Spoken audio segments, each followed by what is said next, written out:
Well, Arc Raiders is taking the world by storm, and another storm is brewing, a debate about Arc Raiders PVE only. Now, I've got a video live on the channel right now where I argue that it sounds like that's going to be a big focus for the game going forward, that new content will have a heavy PvE focus, that the developers don't want the game to purely be PvP or for PvP to be the focus. Now, many people are asking for servers or instances where they don't have to play against other players. Others are reporting that they have a much better experience when they're solo and that everybody's sort of grinding quests and more willing to work together. But when you're in squads, it's a lot more likely that you're going to encounter hostile players who would like to fight. Now, what I propose in the video is that bespoke aspirational content would be perfect for an environment where you don't really have to worry about other players shooting you. Something like a raid, something like a dungeon where you're fighting something that is incredibly difficult. Like, you need to work together and be cooperative. You can do that right now, obviously, when you work together and everybody tries to take down a queen, but the danger and the dilemma is that other players could then kill you. And I think that that would sort of grate against that type of content. It would sort of work against the identity of content that is like that. In general, I think the game has hit an amazing balance between that feeling of threat from both players and Arc, and if you just want to run around and PvP your head off, you're going to quickly find that head rolling on the ground as the Arcs are going to hear you and come after you. The more difficult the environment, the more difficult the map, the more Arc that there is, you know, having a presence on the map, the less likely you're going to want to just shoot at everything that moves, including the players who you might want to steal from. Generally speaking, I think that is the tension in the game that people are enjoying so much. Also, just the emergence of metas of like, hey, let's work together, or let's not fight each other, like the on-the-fly truces, as well as those betrayals that can happen. I think people like that sense of emergence, that sense of player volition. Like, you never really know what's going to happen. That's one of the reasons I think that battle royales have been so successful for so long, because you generally have no idea what's going to happen. Every game sort of plays differently. But the worry and the concern is that metas will settle and people will focus purely on PvP. Others push back and say that's not really possible because there's just such a heightened sense of Arc threat in certain areas and certain maps that just isn't going to be the case. Also, when you look at the Arc Raiders roadmap, there's a heavy emphasis on new arcs and new locations and new things to do, and none of it really seems focused on PvP, which would make sense because they said in their one interview that I talked about in my latest upload, like, they don't want that to be the focus. That's not really within the lore and the fantasy of the game. Like, hey, go up and kill everybody you can. Even though, you know, streamers are enjoying making their own highlights doing that, taking people out and taking people down. I even watched a video where there are some streamers that are very much against having such a robot presence in the game. They don't like it. They're almost they have almost an animosity toward the PvE elements of the game because they just don't want to deal with that. They want to just fight other players. Well, I got bad news for those people. They've made it very clear they do not want this to be a PvP focused game. It'll just turn into sort of extraction deathmatch. Well, on the other side of that, I am not trying to turn the game into, you know, extraction hand-holding where like nobody has to worry about a single thing. I've argued for basically bookends on the game. You could have very, very aspirational content at the very tippity top where you go in and you work together. And then you can have content at the very, very bottom that's designed to just get people in the game, an environment that they don't have to worry about getting ganked or killed by other players, sort of get their footing. And then in the middle is the great experience that everybody's having right now. You're grinding, you're questing, you're leveling. Somebody could betray you, somebody could kill you, you could work together. You don't know what's going to happen, but then as you move through and you sort of excel at the game and get better stuff, and you aspire to do something very, very challenging, they would have an environment where you would go in and work with other players to take down something significant. I think that would add a very, very good balance to the game, a very good harmony. I'm not trying to change the game itself. I'm not begging for PvE, as some people tried to indicate, because they didn't watch the first 20 seconds of the video. They were too pressed and responding to a thumbnail. That's sort of the YouTube meta these days from some people, is don't watch the video, just reply to the thumbnail. But I do think in general, there are ways to round out the experience, and that could be very good. I also saw a great suggestion from somebody in the comments. They said if you defib another player and they're not in your group, it should put them in your group so then they can't hurt you or shoot you. I think that is a fantastic idea. That could be so great. Say, hey, listen, I'm going to defib you and you're on our team now, okay? You can't hurt us. I thought that was a really, really good suggestion. Now, obviously, they could shoot at arcs and try to betray you that way and, like, draw attention to you, which would be its own emergence within the game as well. Like, they could be very angry, you know, that you took out their team and then defib them, and almost like a zombie kind of game. A zombie meta could emerge, right? You take down players with the intention of defibbing them and putting them on your team. Hilarious things like that, I think, could happen as long as the team is creative and willing to try things and listen to player feedback. I think this game has a very, very promising future. I do want to watch the player numbers and just sort of see, do we start seeing high quit rates from people who maybe just seem like they can't get their footing, or they sort of feel like, man, this is very irritating, I just keep getting PvP'd. My suggestion to you is if you keep getting PvP'd, go in solo, you know, just in that first area, and just talk to people. Don't shoot first. Say, hey, let's work together. I had so much success with that on the channel with Operation Friendship is what we called it. We made it silly and goofy on purpose. And I mean, we extracted with like 8 other people at one point, in addition to the people who were already with me. So even if you're going to squad, I think that early area is far more likely to have people who are just kind of grinding quests and aren't really looking to fight. Obviously, if you can't get your footing and you're constantly having bad experiences with PvP, they are constantly asking those survey questions after the end of rounds. Many people left comments on my video about that. It said they seem very interested in how the PvP is helping or harming the experience of players. If they see lots of people getting killed in PvP and giving a thumbs down or a frowny face to that experience, and then they also then subsequently quit the game and don't come back, Embark's going to have to decide what they want to do about that. Did they say, well, that's just the nature of the game, that's just the nature of what we've built, is that some people are just not going to vibe? Or are they going to feel the need to respond and say, hey, we don't want to lose people simply because they feel like they can't get their footing? I've continued to say that I don't want to change the identity of the game. I just want to have a good on-ramp so players don't slip off and leave when they could have a really good time. Because I've had a really good time up until this point, but that was also very player dependent, and you could say that maybe I got lucky. Maybe I had good RNG with the types of people that were in my server, and I think that would be a fair made point. But for now, my advice to Embark is to consider the early part of the game and the very, very end aspirational part of the game, and think about what that's going to look like if players are getting killed in those environments. Will that work against sort of the thrust and the focus of the game, feeling like if the primary threat is Arc, why wouldn't you have missions where big groups go in and take something down together, as opposed to going in and taking something down and then getting betrayed? So those are just my quick thoughts on it. Be sure to check out that video and leave a comment. You may get featured in this video. We try to upload those videos ahead of time. I'm now going to talk to the live stream. Live stream, hello, good morning, good afternoon, and good evening. If you're watching on YouTube, do me a quick favor and hit the like button. Try to get us those first 100 likes, and then use that question command so that you can be first in line for Q&A. In about 45 minutes or so, I'll start taking questions from the audience. Now, I have other things going on in gaming news that I want to react to, but we want to kind of open the stream and open the show talking about Arc Raiders. And thank you, Rachel, for renewing your Prime sub over there.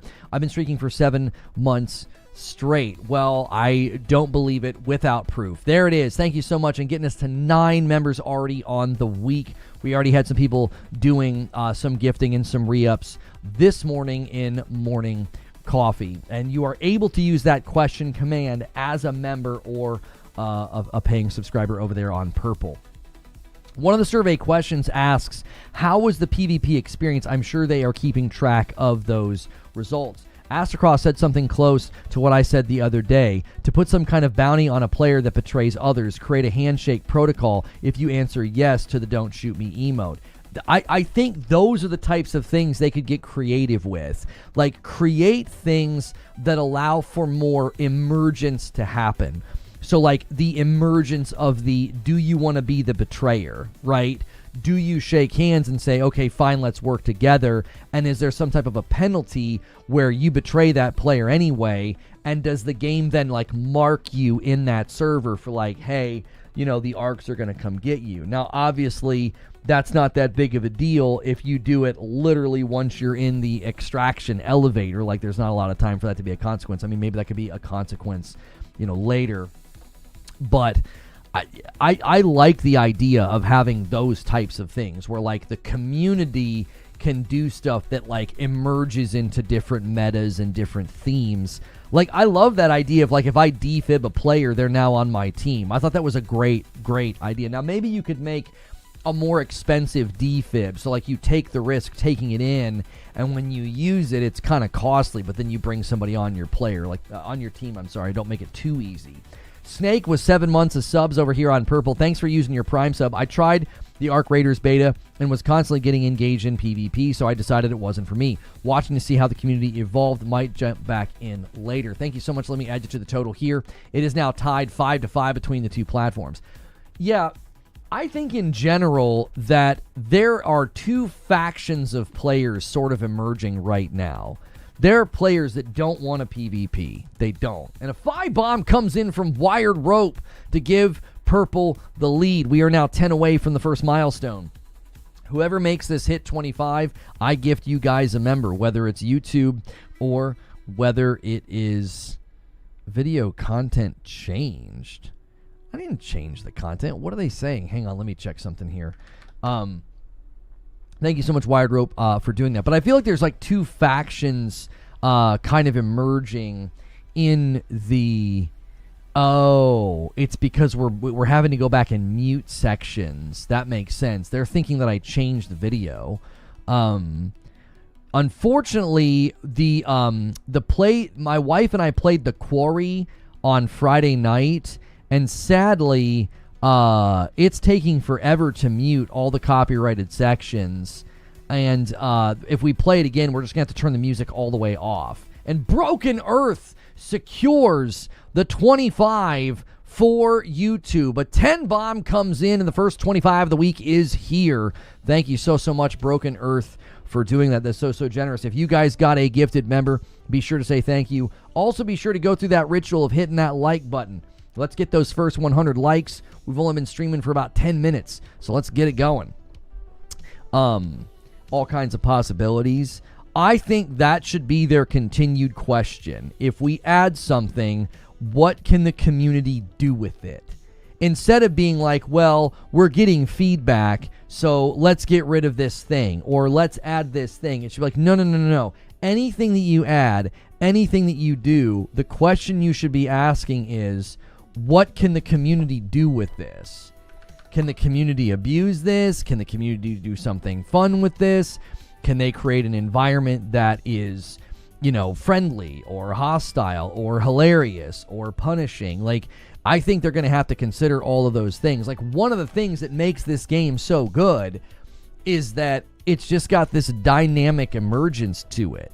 No matter what you do, no matter when you play or who you talk to, you may or you may not run into a completely different experience, 1 hour to the next.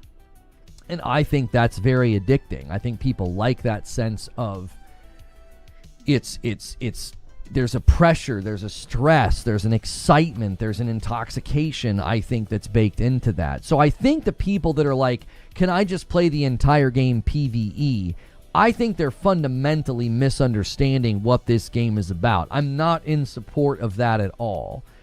I'm really not. I don't think that's the right way to go.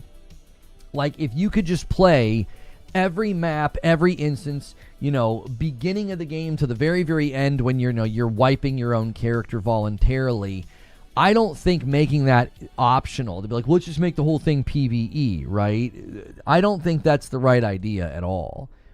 I think giving people the option to maybe, like, on the fly do a truce so that maybe they can't betray you. Maybe adding something like that to be like, listen, man, I've been betrayed too many times. We got to do the handshake. And once you do the handshake, maybe now they can't shoot you. Now they can't betray you.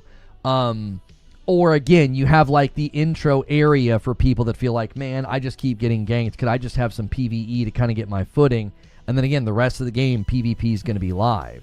Aspirational content, maybe, where you've got this big, huge mission to do, and you got to go in with more than 3 people. And when you do that, it pairs you with others, and then no one can kill each other, right? It's there for you to do something very aspirational and collaborative.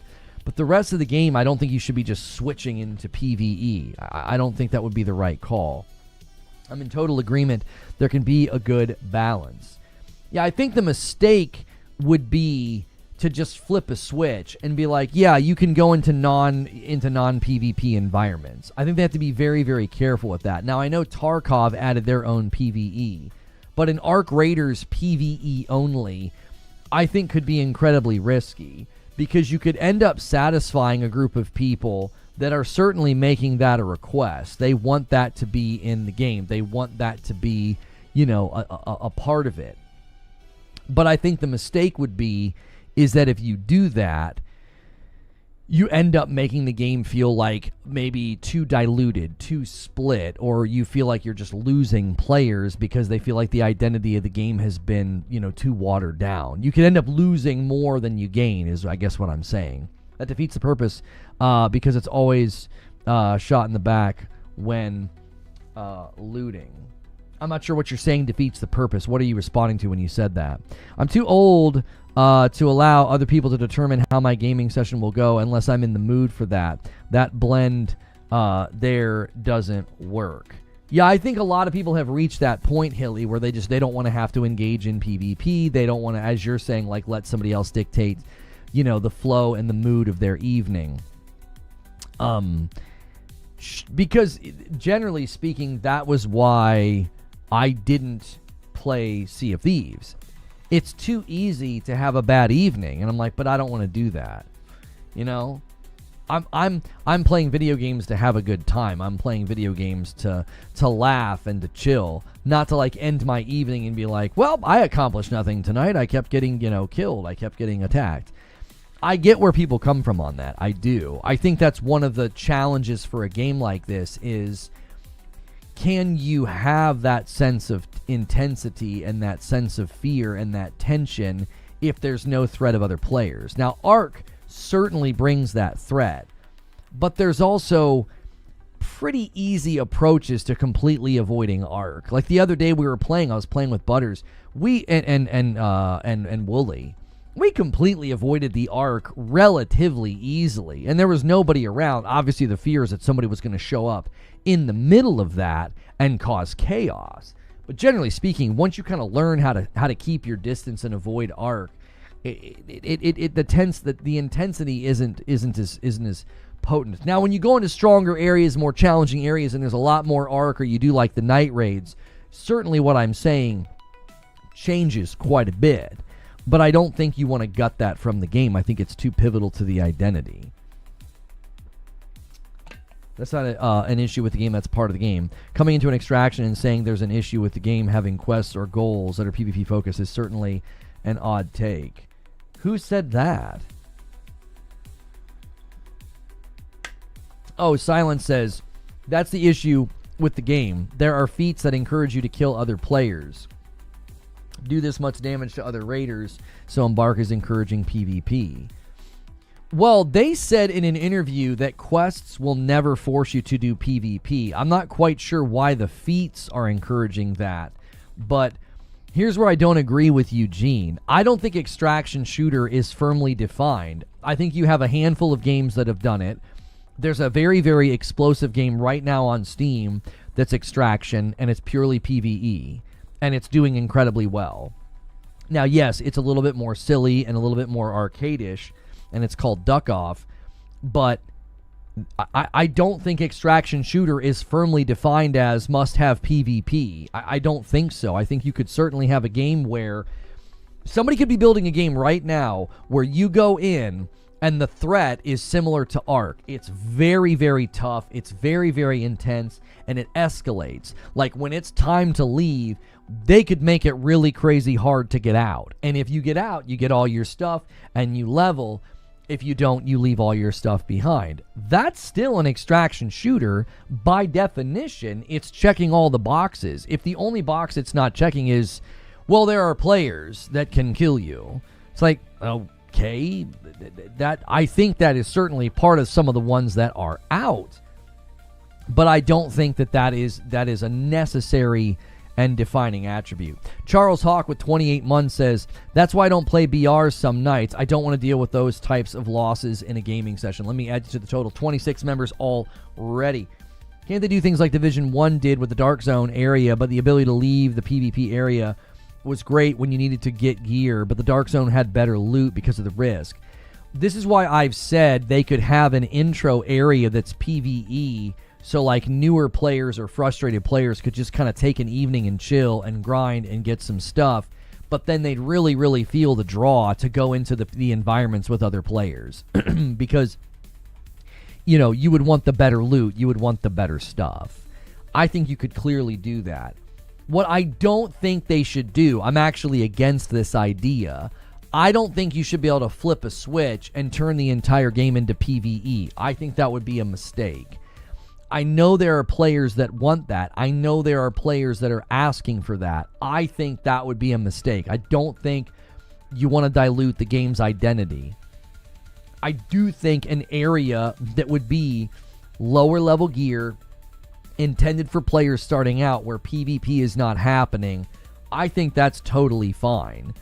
Once you leave that area and you're in the night raids and you're in all the other maps, I do not think that you should be able to just flip a switch and say, no, I'd rather play PvE. I know there are people who don't agree with me. I know there are people who want Arc Raiders PvE only. I know they want that. But I do think that Arc Raiders gameplay rises and falls on tension, because I think tension's part of the tone. We've talked a lot recently about like the identity of a game being magnetic and drawing people in. Thank you, Joker Quinn, for gifting a member. Guys, we're really close to the first 100 likes. Thank you so much for doing that. TT Games has begun hiring positions for their next title. Indicates that Lego Batman Legacy is on track for 2026 target. Well, that's exciting. That game looks so fun.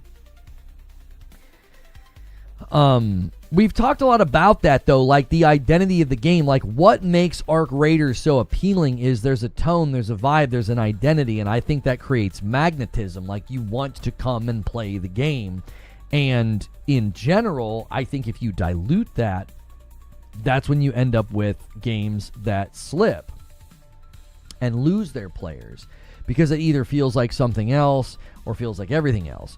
Iron Hand with 35 months says, my main complaint is that there is not real and effective long-term goals for the game other than gaining gear, which you could easily lose. This is why another aspect of my argument about Arc Raiders PvE is bespoke aspirational content that you're sort of gearing up for. Like going into a mission where you and your two buddies and like 9 other people load in and you're all working together to take something down, and PvP is disabled. Like, it would be a specific piece of content.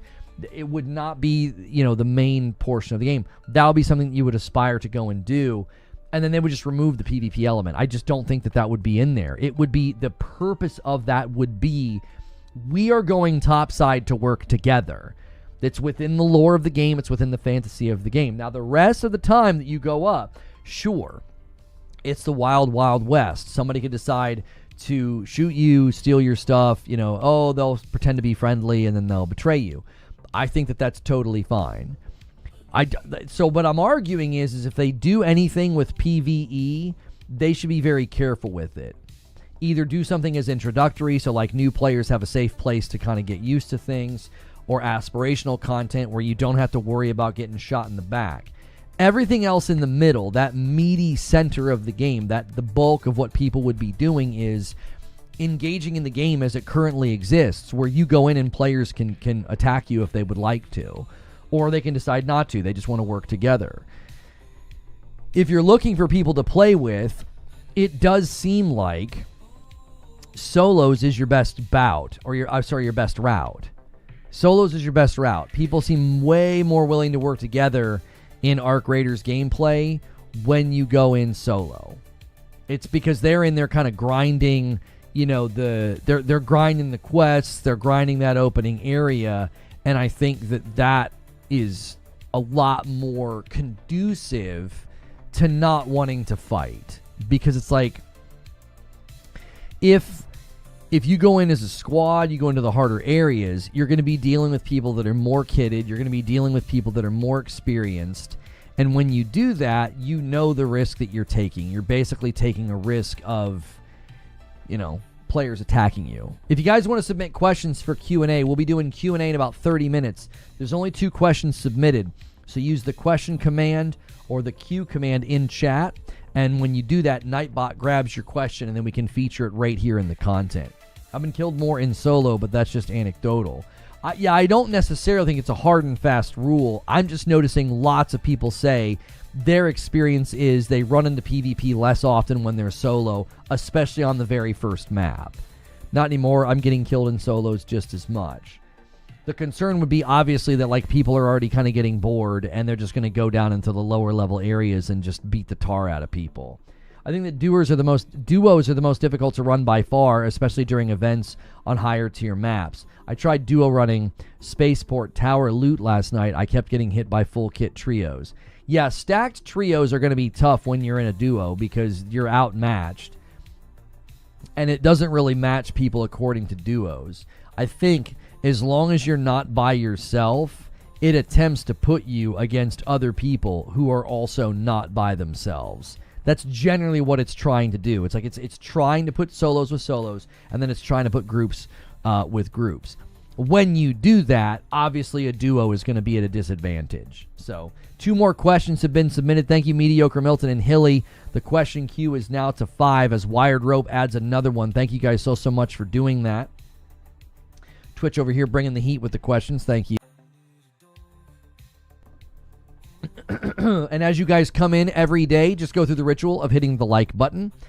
If ever you're struggling to find my live stream, make sure and check your subscriber feed instead of just your homepage. I should always be in your sub feed. Also consider getting in our Discord. We are now doing Morning Coffee as an unlisted stream. Okay, it's on YouTube.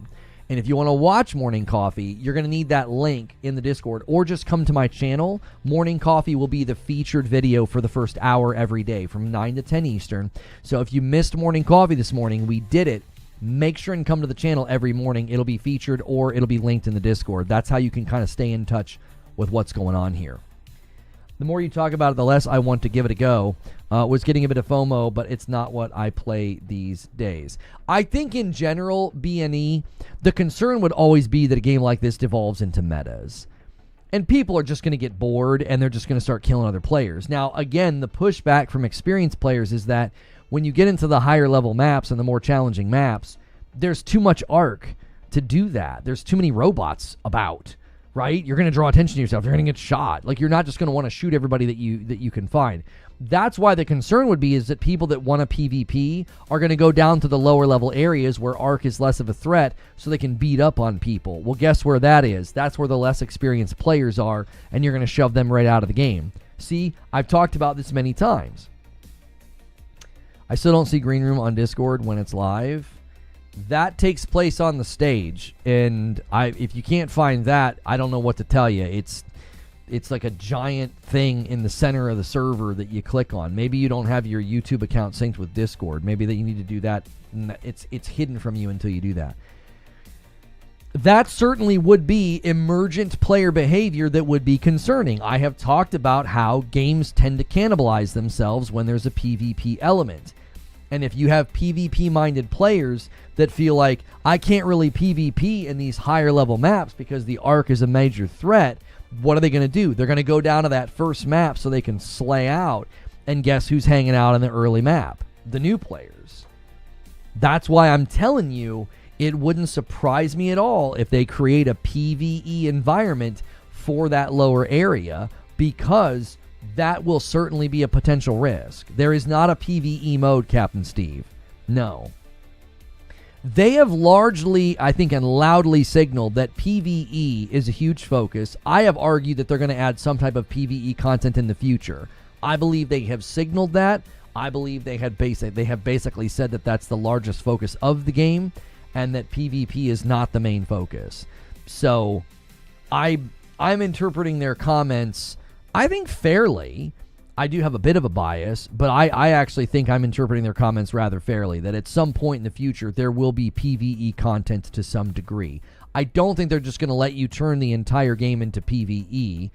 I don't think so. But I could see them, like I said, like adding an introductory area or adding very, very high-level aspirational content where you got to work together, and they just don't feel like PvP fits with that category. Parasito says, I'm a big fan of bot density on the higher tier maps. It forces you to think through your plans and environment. I've been able to avoid and attack other teams because of bot alerts and been on the receiving end of bot alarm fights too.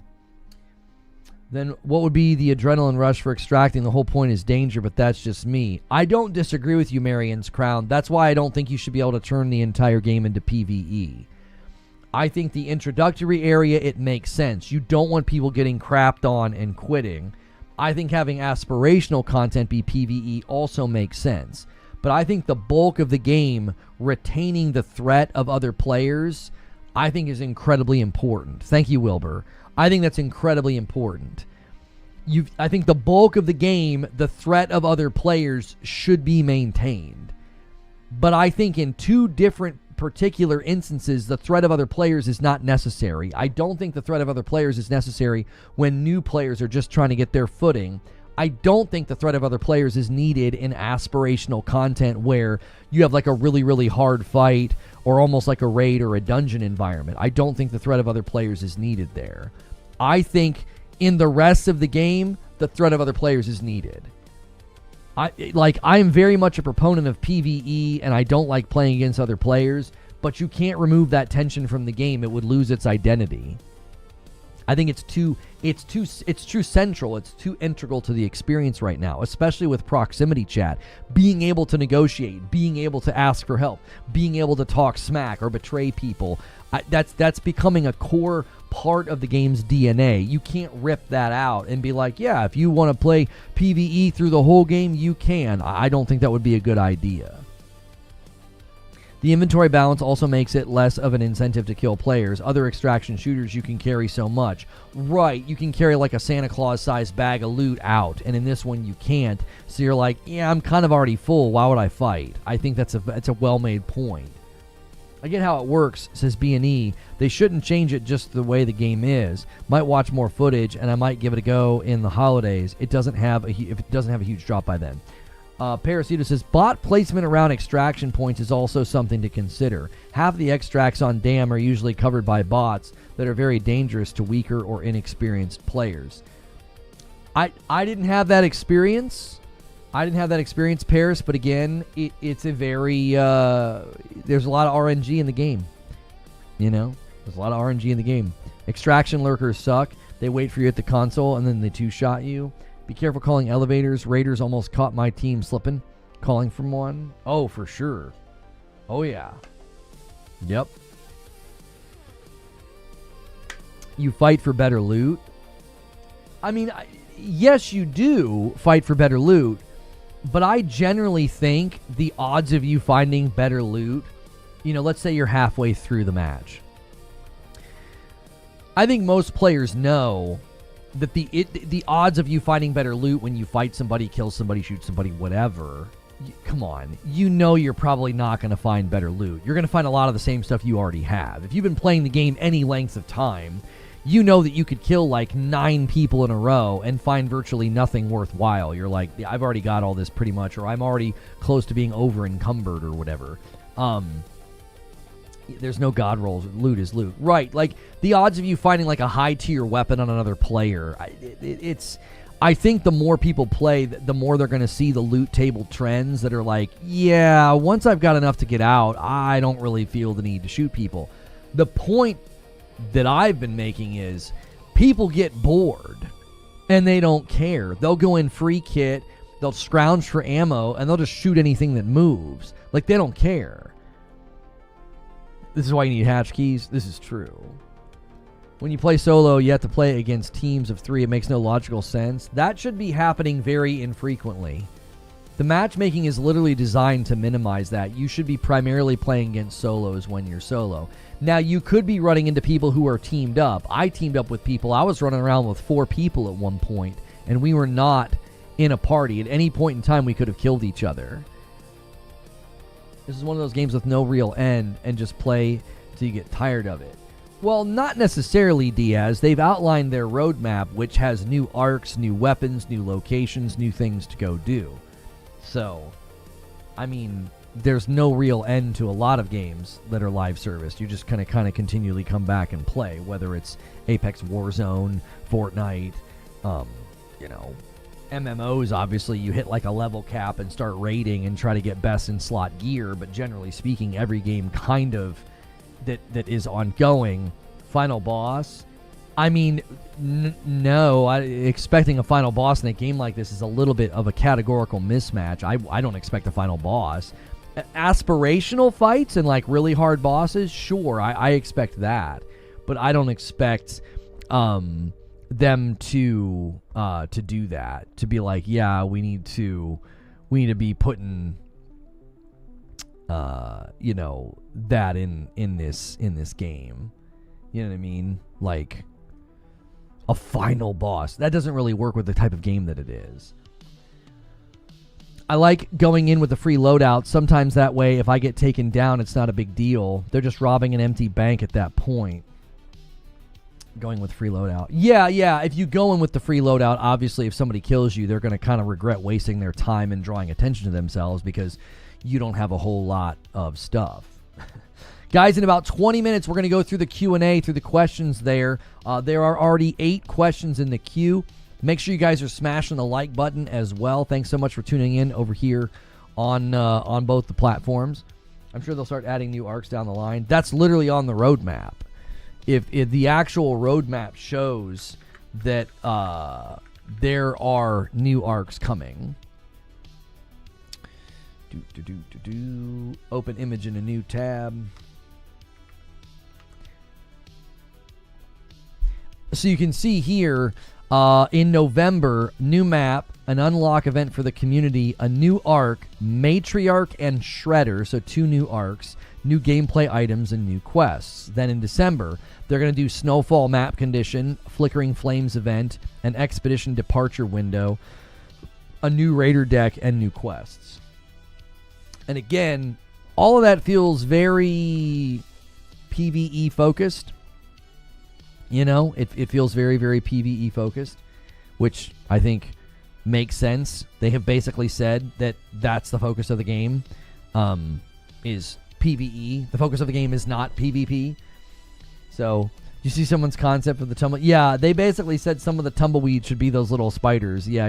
I was like, thanks for giving them that terrible idea. Those stupid freaking tumbleweeds. I actually hate fighting sometimes.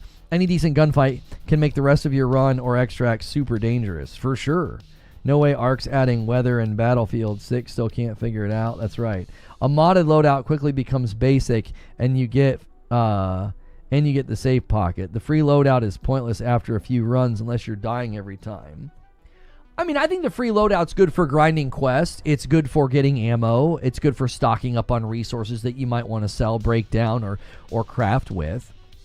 You know, I definitely ran a couple, free kits, and that's literally all I felt like I was doing, was grinding mats, like Wired Rope says. Like I felt like I was grinding mats, as opposed to, just going in and taking my stuff and then potentially losing. The biggest thing for me is the ammo. That's the biggest thing. Like, once you start to lose ammo, you're really on your back foot. Like, you go in and you're like, dude, if anything threatens me, I got nothing. The one time Hilly and I played in the one beta, we got put on our back foot, didn't have any ammo, went in with the free kit, also kind of didn't have any ammo, and then I was like, well, now what do we do?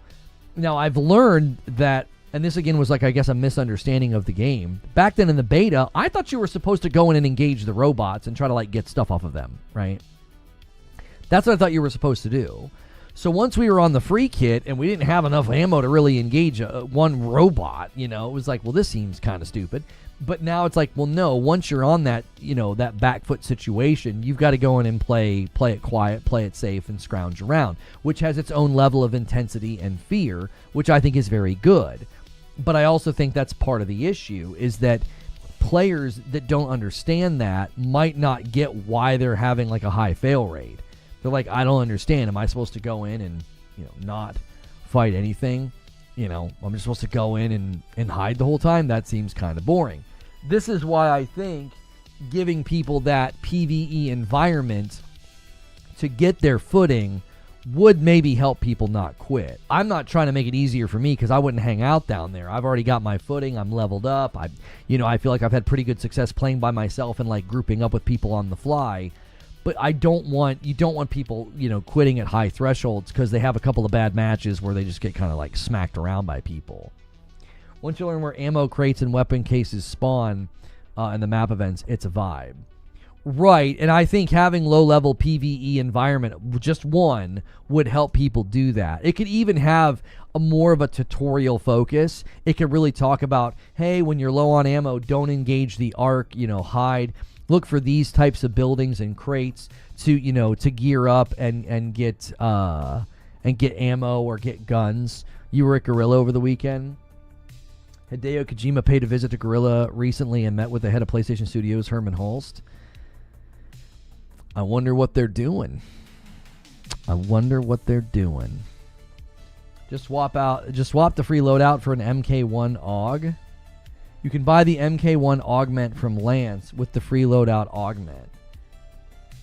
What does that come with, though? Isn't that just the ability to have like more stuff in your inventory or something? Don't you? What do you get in that exchange? Is it a? You think they're there for Fizz? Yeah, he's probably there for Fizzant. Yeah, they're probably building it in Decima.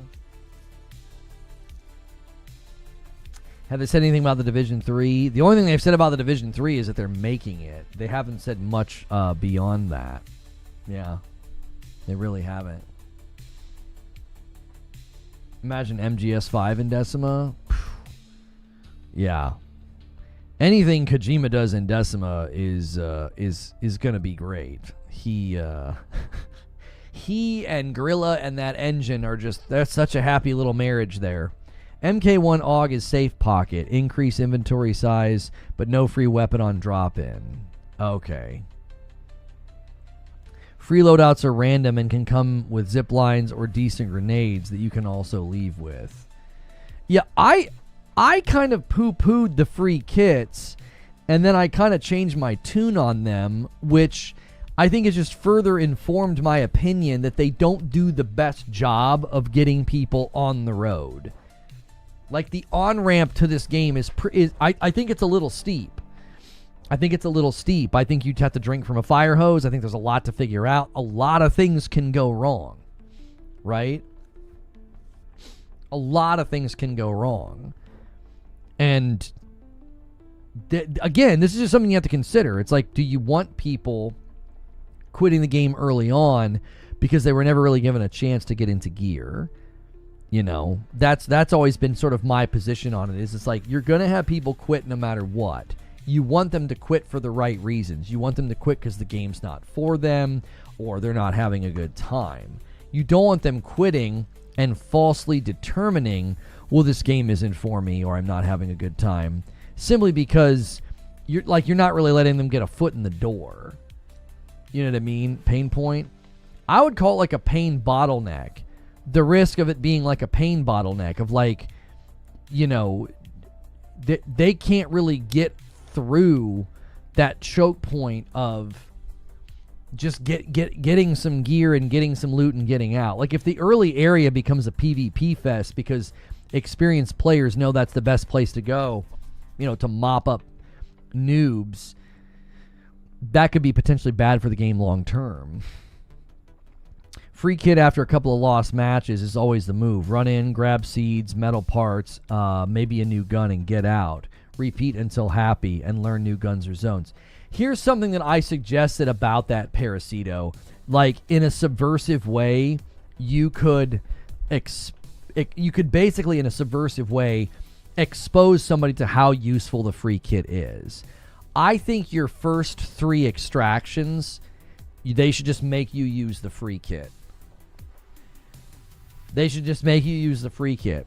Be like, hey, for your first couple of runs, no risk, we're going to make you go in with the free kit. And then walk them through with some messages or some tutorials on like, hey, when you run a free kit, You're primarily trying to scavenge, and get out. You're not really wanting to engage the Arc or other players because you have limited ammo, but this is a great way for you to go in and get some stuff and get out.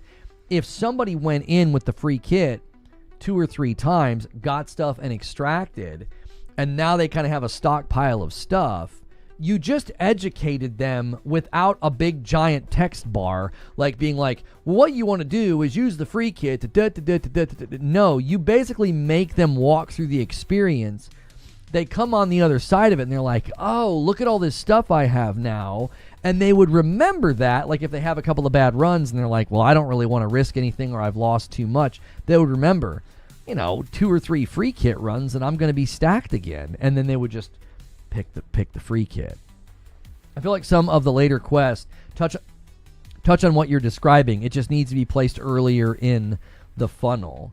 Yeah, I mean, it's possible that they're doing some of the education too late, where it's like, as a new player, think about how the beginning feels.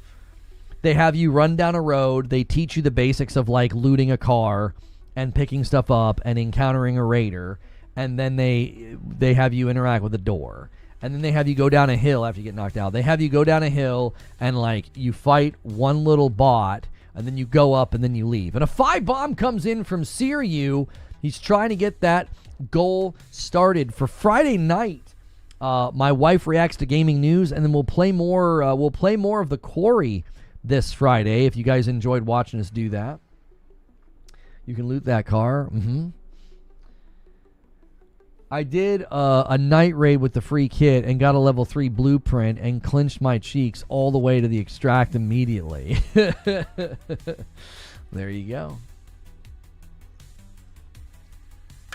Yeah, I wonder if that's the call. Like low risk, high reward, just free kit night raids as much as you possibly can. Just get in, get out, get in, get out, get in, get out. Play it safe, play it quiet. That could be a fun approach. For sure. Guys, make sure as you're coming in on YouTube, man, thank you so much for watching. Make sure you hit that like button. We greatly appreciate you guys tuning in today. If you haven't been seeing my videos or streams, make sure that your notifications are turned on. Also, make sure and check your sub feed. Sometimes that homepage won't show me. A great way to also ensure you don't miss out on the content is to get into our Discord. You can use the Discord command. Morning coffee happened this morning, but we do that as an unlisted stream now. So you either got to come to my channel and see the pinned video or be in the Discord. So if you missed that segment this morning, that's how we're doing it for the time being. We are no longer doing members-only content until it can be fixed, because it currently is not working properly. The Quarry stream was oddly satisfying. Unfortunately, there's a lot of copyright music in that, so part 2 of the Quarry, we're going to have to turn the music off. It's taking forever to mute, so you guys could probably watch it throughout this week, and it won't be muted. There's like 7 songs that I've got to mute, and it's taking almost, I'm not kidding you, it's taking an entire day to mute one song. Something's broken. Usually muting segments of streams has been very fast recently. Not that one for some reason. You like gaming news with Madam? Thank you. If you guys missed that on Friday nights, we have my wife react to gaming news, and we slip in some fake news stories to try to trip her up. It's a good time. The free kit is such a good feature of the game. I agree. I think they should just do a better job of educating players how helpful it is and how rewarding it can be to run the free kit. You can substitute all the music with dying for a phone. No, I've not played Dispatch. It's not really my kind of game. What about a BR mode and a PvE only mode? Or both those modes are free and it's funnel you to incentives to play the game? I don't think those are good suggestions, and here's why. Like, I know it's sometimes like you say something's not a good suggestion, and it's like, I'm not trying to like dismiss what you're saying. I think the problem with what you're suggesting, though, is you're basically suggesting it be like every other game. Like, create PvE, create BR, let people play separate. Part of what is making Arc Raiders so successful is it's got this unique identity and tension, and you don't want to dilute that.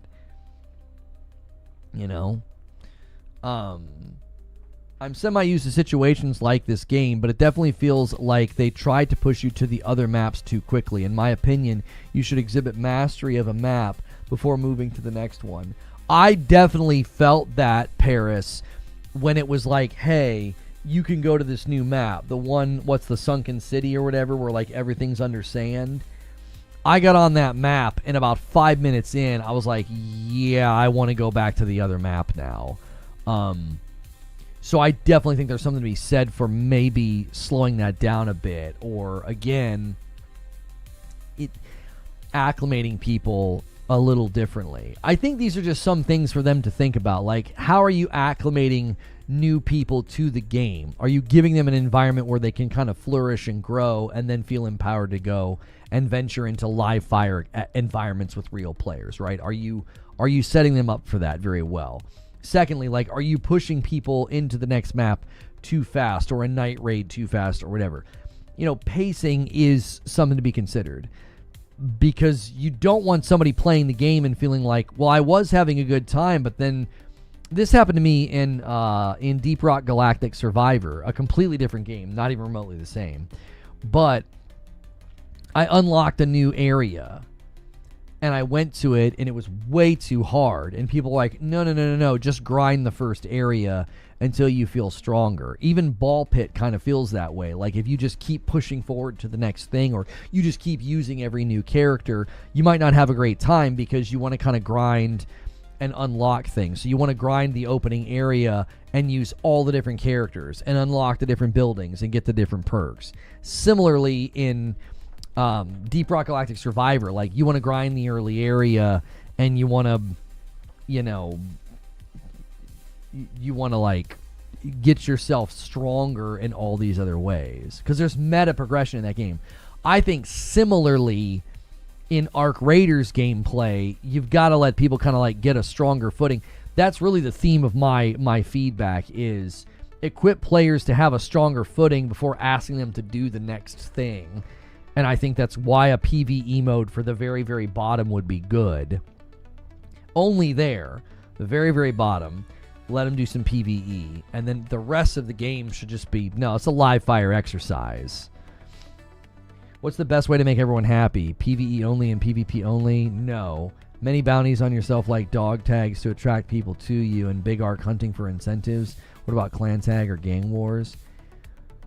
Generally speaking, no cap, what I think they need to do is add things that allow for emergence. Like, you want the community to be doing stuff that can then emerge into other things. Like, somebody suggested, what if you could use your defib on somebody and then they're on your team, right? Like, I thought that was a really, really great suggestion.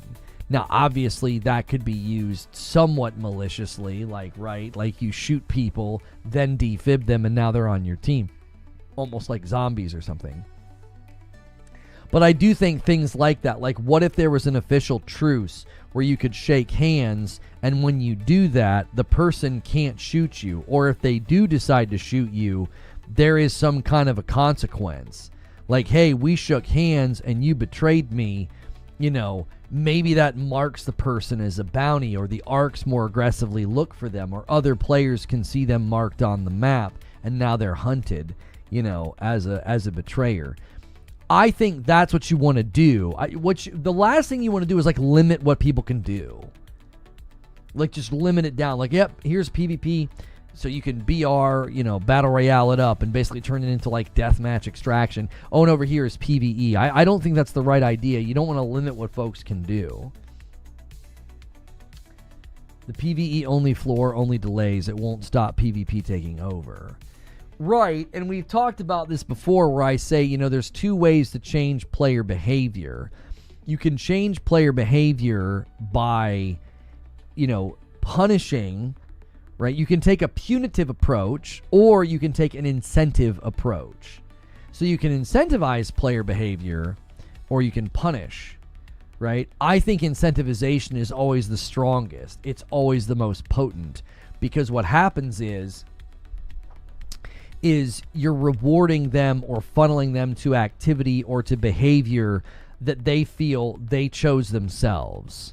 Does that make sense? Like, if you're punitive, people are going to find ways around the punitive, where it's like, well, if you kill somebody in the elevator, then you should take points off or something. Well, no, they'll find a way around that. Life finds a way, as Ian Malcolm says in Jurassic Park. Like, people are going to figure out ways around your punitive reactions.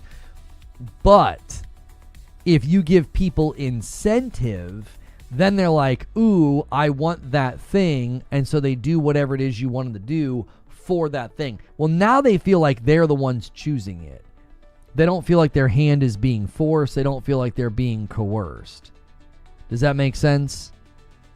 So, all right, we're about an hour into the show, so let's start Q&A. I'm going to start taking your questions. This is a reason to be here right when the show starts. You can submit questions as a paying member or a gifted member.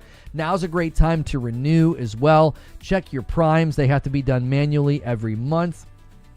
Consider upgrading on YouTube as well. A lot of folks get gifted every single month, and we think that that's great. But we're only really able to do this because of direct support from the viewers. So consider picking up a membership and supporting the channel if you can. Weapon submits a question and says, I'm not a huge fan of the extraction shooter genre, Tarkov specifically, but I'm considering Arc Raiders. Is this a game that you think we could get into? Any tips on games like this to do so? Listen, if you're very much, anti-extraction because of, PvP, okay? If you're very much against extraction for that reason, I think eventually this game's going to spit you out. Like, eventually you're going to get irritated. Eventually you're going to get angry. Eventually you're going to have a bad couple of runs or a bad couple of games. Like, you're going to get into a rut where you only run into PvP. Like, people are already reporting this, where like they were having a good time and now they've had multiple games in a row where they just constantly getting attacked. So if that sounds terrible to you, you can either buy the game and play it till it bucks you, right? That's a way to approach a game like this. Just play it until the horse bucks you off.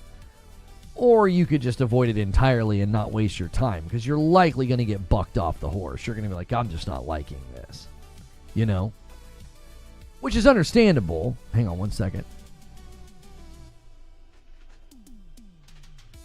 I forgot to put the coffee in the frame. By the way, we've been doing the coffee for years, and we are now restructuring our inventory. So the medium roast and the light roast are $10.95 a bag, which is cheaper than you're probably going to get coffee anywhere right now. Unfortunately, we can only ship to the States and Canada because shipping outside of the States is ridiculous. But if you've been like, man, coffee's really expensive, you can take advantage of our big sale right now that we're doing because we're restructuring inventory. So you're going to help us move through the medium and the light roast. So if you're a coffee drinker, it'd be a great time to stock up. It supports me. This is not a sponsor. My wife and kiddos will bag it up and ship it to you. And then that is a great way to support what we do here. People are very, very angry at the thumbnail of my video because they can't read. It says PvE is coming. It doesn't say PvE only is coming. They're really struggling with reading comprehension. Champagne with 11 months and a member plus says best gaming community on YouTube. Thank you so much. Let me add you to the total. 33 members on the week. Thank you so much, Champagne.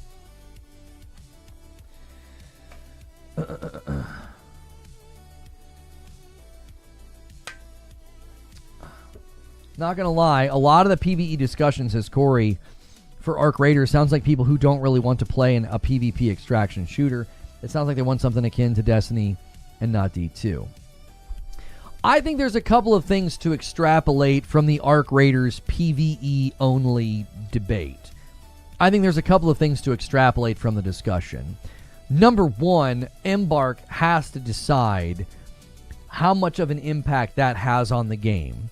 Do they give people an introductory area that's PvE? Do they create aspirational content that's PvE? Do they create mechanics within the game so that you can form a truce and not worry about being betrayed? Like, literally, if you shake hands, maybe you can do that and then they can't shoot you, right? They've got to consider how that feedback lands on the game. To what capacity are they going to say, okay, we've got in-game surveys, we've got Reddit, we've got Twitter, we've got YouTube. we're getting an awful lot of feedback on this PvE thing, okay? And because of that, you know, we're going to have to consider, you know, what to do going forward. The second thing I think to extrapolate from the PvE discussion is something that I have said over and over and over again. I think there is enormous potential for co-op live service games. I think there's huge potential for it. I really, really do. If you look and you look at what has happened with Helldivers 2, and then you look at the feedback of what people are saying about Arc Raiders, I have a really hard time not continuing to really bang on that drum that, listen, there is demand for a game like that right now. There is. That doesn't mean Arc Raiders should change itself. It doesn't. I think Arc Raiders needs to maintain its identity, maintain the PvP thread. Okay? Anybody that's, listen, this is common in these discussions. It wouldn't surprise me at all if you end up seeing videos or clips of like me in my position. You're probably going to see this. You're going to see people saying, oh, he's begging for PvE. He wants to change the game. That is completely dishonest. I've been numerous times saying, do not change the fundamentals of Arc Raiders. Don't take away the PvE, the PvP threat. Maybe add an introductory environment. Maybe add some bespoke content for people to go into and not worry about betrayal. So if the only way, you know, people engage in this discussion is like misrepresenting the, you know, people on the other side, I think that's a wasted effort. It's like, at least engage in the discussion. I don't think Arc Raiders should fundamentally change its game, but I do think you can extrapolate from the discussion. There is a big demand for games where like there's a whole swath of players, a whole generation of players that are like, I'm kind of sick and tired of having to deal with PvP. I don't want to play against other players. I would like to just grind and get loot, or grind and get more stuff, or just, you know, play a PvE game. Now, I think it's fair to tell them, well, then maybe you should go play something else. That's what I'm saying. Like, hey, there's demand for this. Make a game like this. Yeah, I played Outriders back in the day. They had terrible sound design, and they had very, very narrow builds, and I don't think that game was built to last. But the concept was certainly solid. You know what I mean? The concept of Outriders was actually pretty solid. Their execution was pretty poor. There's a growing percentage of players that want to play together instead of against each other. Yeah, I think Arc Raiders is showing that. It's showing that there's a lot of people who are like, I really just don't want to go into a game and frag out and shoot others. I'd like to work together. None of that means that you change Arc Raiders. I mean, again, they've got to consider making some adjustments, but I don't think you change the fundamentals of the game. After listening for a while, I think that a lot of people like you said will just fall off because the genre is in a way inherently built for friction with other players.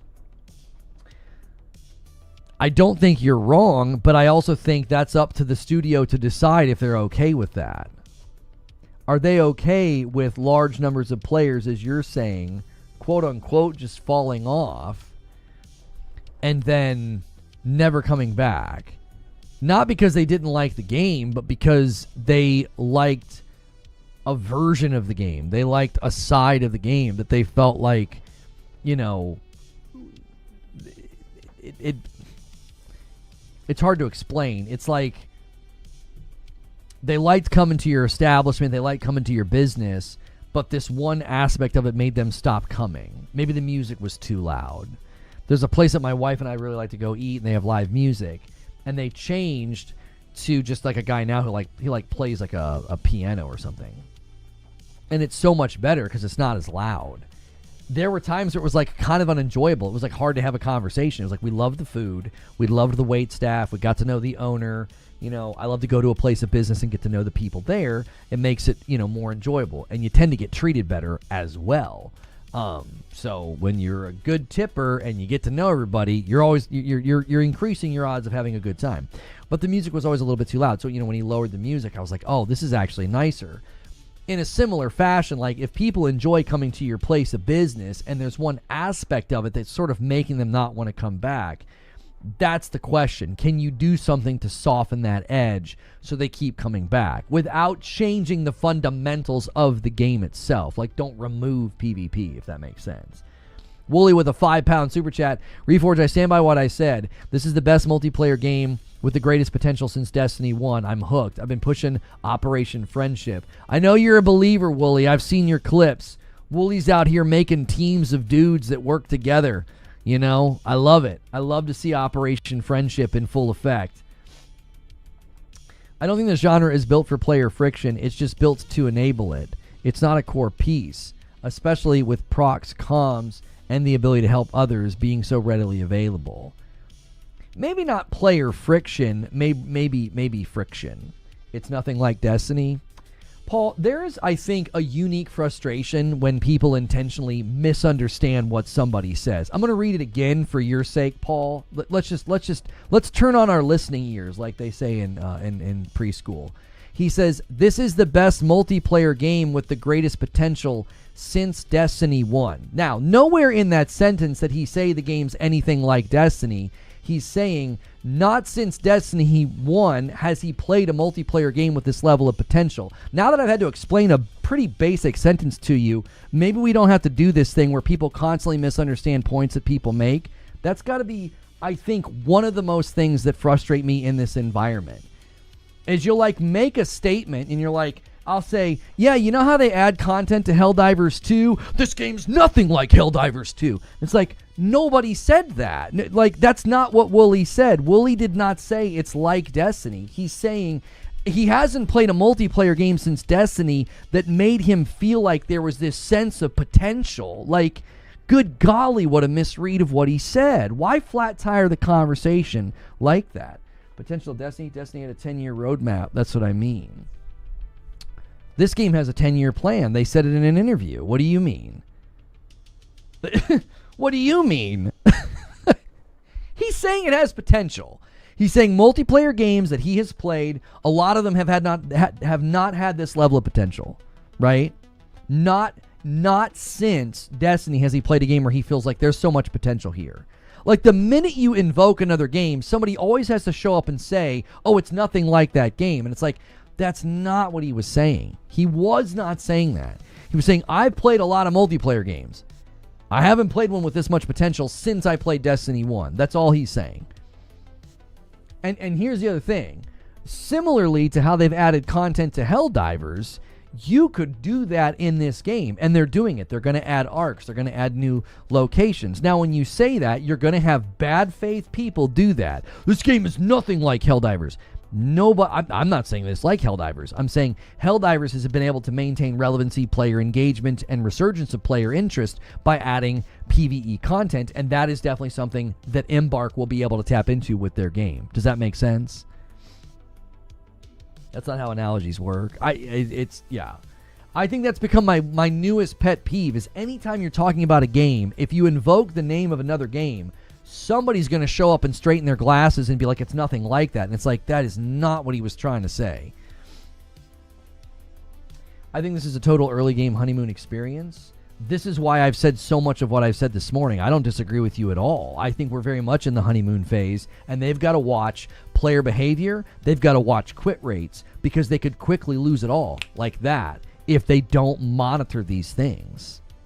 And a single gifted comes in from Joker Quinn. Thank you so much. Like, you are exactly right. We are in that honeymoon phase. Everybody's like, this is so fun. There's so much potential. There's so much emergent gameplay going on. Every game's a different experience. Everything's a hoot, right? It's like you're telling your own story.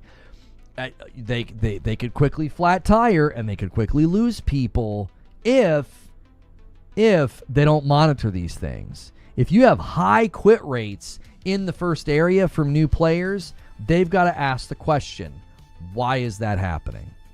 They got to ask that question. Why are we losing players so quickly in that first section?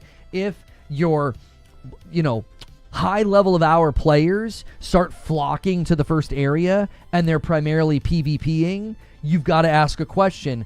Are we properly motivating players to play this game in a way that's not cannibalistic? Because that will be cannibalistic. If that opening map is nothing but highly experienced players who are bored, who are just fragging out, you're going to drive people away from the game. You're going to make it really hard for people to get into the game. These are things they've got to analyze. As you say, we're in that honeymoon phase. Every game has a honeymoon phase, says Wooly. Not every game has the potential this game has. I think this game has the potential to get out of the honeymoon phase and have a long tail of trajectory and good velocity and good engagement. They've just got to monitor everything I just talked about, because that's a really, really easy way to lose players. If it has a good end game for hardcore, right, I'm telling you, this is one of the biggest concerns of any game. You have to give your hardcore players something to do. If they feel bored, if they feel like there's nothing left for them to do, they will cannibalize your game. They do it every single time because they just get bored. They're like, well, what else are we going to do? Well, let's go down to the early areas and just stomp on people, because why else would you do that? I mean, I'm sorry, what else would you do? You're going to hang out in the upper echelons, and if you try to engage in PvP, you're going to get shellacked by the Arc, right? You're going to go down to the lower level areas where the Arc's not as threatening. That's something they got to consider. That's a potential emergent property of the game, where people will go to where they get the least friction from the Arc to PvP. And the least friction from Arc is in those early areas. Borderlands didn't give good endgame for hardcore, and the players are very frustrated. Yeah, my wife and I are still slowly working our way through the campaign. That's it. Borderlands is a huge game if you're just playing the campaign. Zubair said, I saw it on NFL this morning. Player X's situation is so much like historic player Y's situation. And they say player X is not as good. And it's like that. Yeah, exactly. Like, oh my word. If you invoke the name of another game, somebody is going to show up and say that every single time. And it's really difficult to not invoke other games, because it's like, that's our greatest source of comparison and contrasting games, like, is to reference other games. Like, I do think sometimes games can be compared in ways that aren't helpful, but I think in the case of like what Wooly said, or what I have said about Helldivers, we're not saying this game is like those. We're saying this could be instructive, this could be helpful, this could be informative to help the game, long term. So let me take another question. Weapon says, I don't really understand what the ultimate goal of Arc Raiders is. It looks like a loop of grab loot, leave with loot, get more loot, die with loot, lose with loot. Is that what the gameplay loop is right now? Yeah. That's it. You got it. You've got it. Now, this is why I've said they're going to have to think about aspirational content. I've continued to believe this. Without aspirational content, your most committed players are going to get bored. And that is one of the worst things that can happen to your game. You do not want your most committed players to get bored, because they're either going to quit or they're going to become cannibals. One of the two is going to happen, and neither are good for you. You can't let your most hardcore players get bored. Now, what you can't do is legislate the entire game to them. That is the most difficult thing, right? They play like crazy. They're a little bit anomalous. They're going to be ahead of the wave. They're going to be done with everything before the average player, right? This is where player wipes come into play. This is where aspirational content can come in to play. What games do you play that don't reward you with some version of loot? Especially ongoing games, right? Like, I don't understand the point of asteroids. It looks like you just fly around and shoot rocks and make the numbers go up. Yeah. You could do that to any game, to be fair, Weapon. Weapon's the one who submitted the question. You could do that to any game. You could be like, well, what's the point of X game? You just do ABC. You just describe what you do in the game. Like, every game largely has that. The question feels like, so this thing is just a bun with meat and cheese on it. No, don't tell me Arc Raiders isn't a sandwich. It's an analogy. That's right. That's right. What's good, Feed? I see you in the chat. Guys, Feed doesn't have a badge, and we don't have 200 likes. These are two things that need to be rectified very quickly. So let's get the like count up, and let's get Feed a badge over here on YouTube, all right? A renewal from Top Reply with 31 months. Oh, rent's due. I'm currently sinking hours into Jurassic Evolution 3. Extraction is tempting me, but not my thing. Maybe if it was free. And that bumps the line to 35. We're exactly 15 away from the next milestone, where I owe you guys a member. Mediocre Milton with a question says, why do you think Arc Raiders is not more popular on Xbox. It's sitting at the 50th most played game right now. I mean, yeah, I'm not feeding the clip machine today. Sorry. I think we all know, and come on. I'm not answering that question. Hilly says, what happens to new players coming into the game for the first time in 3 months? This is a question for what element is played by player wiping, right? What's going to happen from player wiping? So, like, if you've got like a really, really big bulk of players who are wiping constantly, and maybe the benefits from that, does that give them advantages or strength in the game? Okay, I know you're not a clip farmer, Mediocre Milton. I just don't feel like it. The game seems to be primarily played by PC players. I don't know where the player trends lie. I don't really care. You know what? That's my answer. My answer is I just don't care. The ideas about like, well, more people play Helldivers here than there.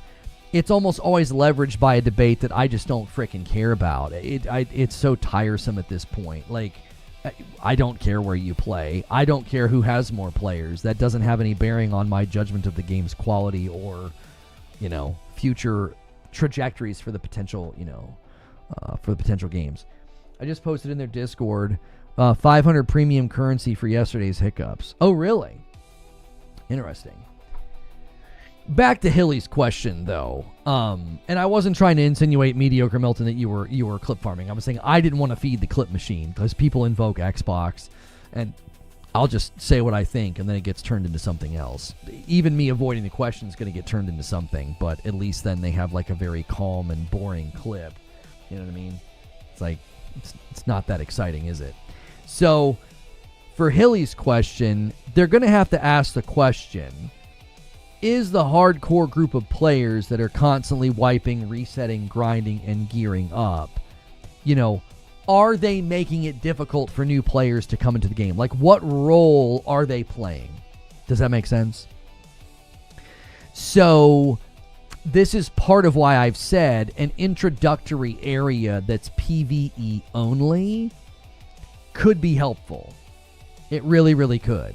If you walk into this game in 6 months and you boot up and you're playing for 5 minutes and you get just blasted and they're like, yeah, welcome to Arc Raiders, sucker. And they kill you or whatever. And then it happens, a couple more times. You're probably going to leave. You're not going to stick around. You're going to bounce, right? So, yes, I think they've got to consider that. This is something I've talked about many times. New players getting onboarded to a game and re-engaging players getting onboarded is something that every game has to think about. Helldivers 2 has to think about this. When I go back to Helldivers 2, it's obnoxious, the number of war bonds that I have to scroll through. I think it's annoying. And a new player is going to probably feel a little bit similar to what I'm saying. Same thing with Arc Raiders.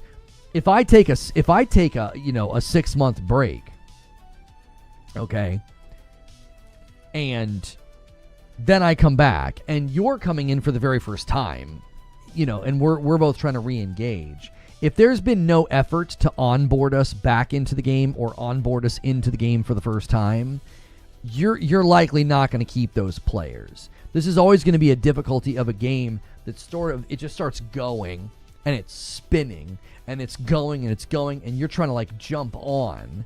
It can be very difficult and very unwelcoming. You know what I mean? It can be very, very unwelcoming. And that's just something a game has to consider. Like, if you want... The truth of the matter is, you need new folks and folks to re-engage in the future. You can't just purely live off of people who never stop playing, because everybody's going to stop playing for different windows of time, or they don't pay any attention to it. What's this? Hang on, creatures got something. What is this? Embark says here, we are overwhelmed by how many of you joined the fight against Arc. Your bravery and resilience is truly inspiring. Our team is working with determination to get you into those shuttles in a timely manner, and we thank you for your patience while we're fine-tuning the system. To show our appreciation, we're sending you 500 Raider tokens to use as you see fit. We are also sending the Server Slammer variant of the Hiker Backpack for those of you who joined the test. Make sure to check your inbox. We will slowly be rolling them out today, and don't worry if you don't see them right away. Check again in a couple of hours. So... yeah, they're just doing good, goodwill gestures to the community. That's good work. That's good work right there. I mean, that's a good way to treat the community. How about matchmaking based on gear level? Matchmaking based on gear level doesn't mean much because you could grab a free kit and have a pretty loaded skill tree and a lot of experience and know exactly where good routes to run are and get a pretty good kit within the first minute or two, and then make life hell for anybody who's less experienced. Do you know what I'm saying? Like, you're not really going to protect players by being like, oh, well, let's do ranking according to gear. Your really, really experienced players aren't going to go down into like the beginning area and take all their best gear. It's unlikely they're going to do that. They could have bad luck. They could have a bad drop. Arc could get them, and then they're going to lose their stuff. So it's unlikely that they're going to come in. You also don't want to add too many stipulations to matchmaking because that can slow matchmaking down. You generally just want players grouped according to whether they're by themselves or they're in a party. So like solos aren't getting, stomped. But generally an experienced player is probably, if they're trying to like go down and slum it up so that PvP is easier, this again is just something that Embark has to consider. That could become this sort of emergent property of the community where, oh, it's easier to PvP if you go down there because Arc's less of a threat. That also happens to be where all of the new players hang out. I sort of explained what I meant in my last comment. Most loot games have an ultimate goal, boss to kill, area to unlock because of loot. In Arc Raiders, it sounds like you're going into a place to go into the same place with a better gun. The ongoing loot grind of Diablo doesn't necessarily have that. I mean, you're unlocking cosmetics. The ongoing grind in No Man's Sky, you're getting cosmetics. The ongoing grind in, Destiny for many years has largely been like a battle pass with guns and cosmetics. And yes, there's dungeons and raids, but such a small percentage of the player base even touches those. They're just happy to grind the new stuff and get the new stuff and go home. So I don't necessarily think that I don't necessarily know if what you're saying is completely accurate given player behavior. Yes, you could argue that games like The Division and Destiny gave aspirational content as your destination. Somebody could do to you what you're doing to Arc Raiders, though, if you say that. They could say, well, what's the point of getting the stuff from the raid? What is it? Oh, go get all the best guns from the raid? Yeah, why? And you'd be like, oh, well, because that's kind of the end. Well, okay, but what am I supposed to do with that stuff now? We'll go play the dungeon. Oh, and get the stuff from the dungeon? Yeah, and then what? People did this all the time with Destiny. That's why I'm saying to you, I know people could do this because they did it all the time. They're like, yeah, and then what? And then what? And then what? You could do that with almost any game. You could just peel back, the back cover of the book and be like, yeah, and then what do you do? Harder raids. Yeah, harder raids for what? New loot? Yeah, and then what do you do with that loot? Do you see what I'm saying? You could pretty much do that with any game. And your argument could be, well, like, that's sort of your arrival where, like, you have the best loot and you're best equipped to engage with the aspirational content, right? I would argue there's aspirational things for you to do in Arc Raiders that's not really possible unless you've played a lot and grinded a lot. All the best guns makes running the next raid easier. Right. It just sort of looks like with no experience, I just want to see what there is. I mean, you could watch some videos, you could watch some gameplay, you could watch some breakdowns. I mean, generally speaking, the more you play, you unlock more areas. When you go into those more areas, there's better loot, there's more challenging Arc to face. Arc gets more aggressive, especially if you do a night raid. You go into that same area, but you go in at night. Yeah, there's a lot of stuff you can do because you're playing a lot. And if you don't play a lot, you're not going to be able to do those things. Does that make sense? Fair enough. I don't have the experience of the game to know. It looks like a fun game, but I don't want to do an open-ended grind. Well, don't mistake what I'm saying. It is somewhat an open-ended grind, homie. Like, it's kind of like grinding Diablo. It's kind of like grinding any live service game. Like, you kind of get to a point where you're like, yeah, I did all the stuff. Now what? And they're like, well, we've got new stuff for you to do. We've got new enemies for you to face and new areas to go to. Yeah, but why? What's the point after that? And they're like, well, the point after that is to keep doing it or wait till there's something else. Do you see what I'm saying? Like, I feel like a lot of games are like this. This is a better way of thinking about it.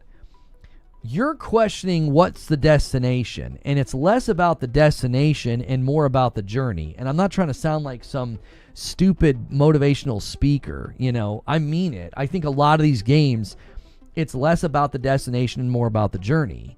If you play Arc Raiders for the next month and you have a blast with your buddies or with randoms and you're laughing and making memories and getting clips and you're like, but there's no real destination, I kind of want to say, who gives a frick?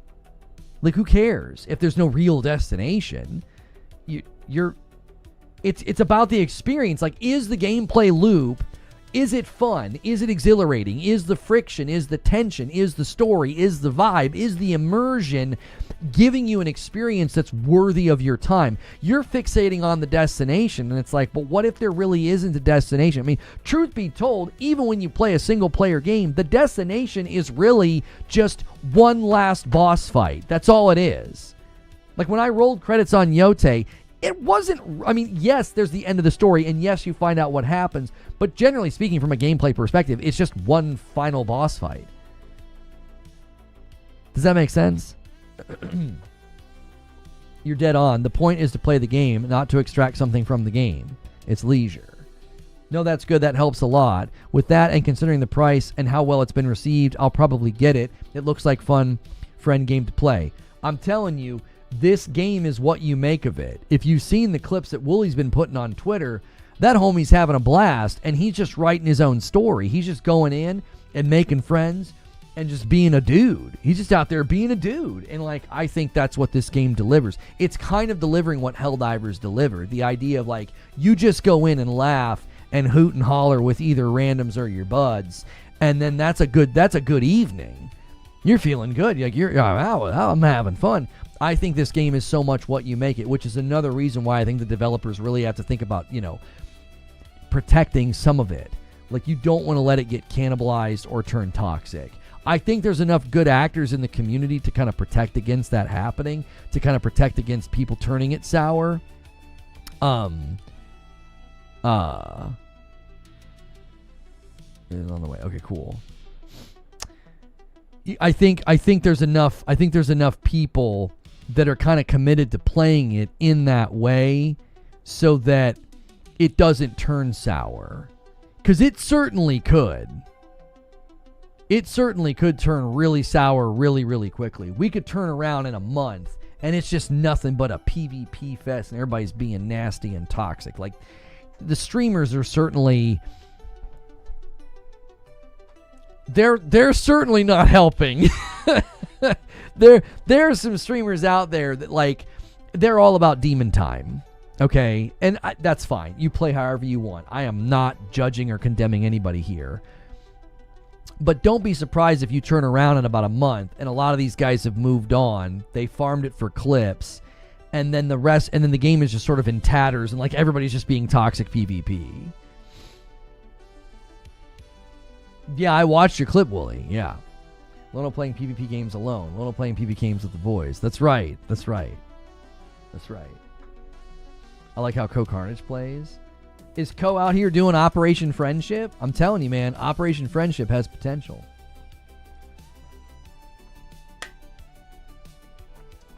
The destination is 100 plus hours of entertainment for $40, says Eldest One. 2 hours at the bar or the restaurant for $3 cost me about $300. That's a good way of looking at it as well. Yeah, for $40, it's a lot of entertainment and a lot of self-made fun, Wired Rope with the question says, could you see them do a BR type map where 100 enter and you take out the Godzilla type arc, and after they take it out, you have to evac? I mean, you could certainly do something that's completely contrary to what I've been saying, which is aspirational content that turns into bedlam after. Now, you would have to hope that people are okay with that. Like, do you really want to go in, spend a large amount of time taking down some big monster, and then a guy 10 feet from you is like, ha ha, and he just shoots you, and you're like, oh, great, I didn't get any of the stuff. Like, I don't know. Here's what they're always going to be dealing with. There's not just friction between, like, arc threat, people threat, okay? There's another friction. When you create aspirational PvE content, categorically, I think that is at odds with PvP. That's my opinion. I think it's fair. I'm not trying to say the game should be something that it isn't. I'm saying if you build aspirational content for PvE, some big boss that takes a really, really long time to kill, I think that's very, very much antithetical to PvP. It's like you can't really expect long tail engagement with that if you can just get ganked 2 seconds after it's over. Like, that's really, really going to push people from being like, well, why do I want to do that? That was 20 or 30 minutes of my time, and then some doucher shot me. Like, you're going to hurt engagement. People are like, I don't want to do that. That's annoying. Because they're very, very much in conflict with each other. Right now, when you go in, like, Arc is a threat, people are a threat, you can be friendly, you can fight, right? It's sort of like, you know, these two things are coexisting. You go in with this monolithic thing that needs to be accomplished with lots of other players, and then as soon as the boss is down, people are, like, taking each other out. I think those things are kind of run at loggerheads, and people aren't going to like that. I think that's too contradictory. There's a dissonance there. Does that make sense? There's a dissonance within those things. They're very different functions. Imagine playing a raid in Destiny, and then one of your teammates can just blow the team up with the rocket, and you don't get any of the loot. Like, what do you think that would do to the engagement, right, with that content? I think it's encouraging to see so many streaming the game and trying to set the tone of being friendly when you can make an effort to not get the game toxic. I lost count how many times over the weekend I heard somebody say, don't cry when it gets toxic. You did it. Yeah. Yeah, like streamers can't, cry if it gets toxic if they're the ones that helped bring about, toxicity. Don't cry about demon time when you constantly leverage it for clips. Is that anything like the one guy that keeps getting the team wiped? I think the difference there, Zubair, is that if that guy does that, you can try again. Having success, okay? Having success and then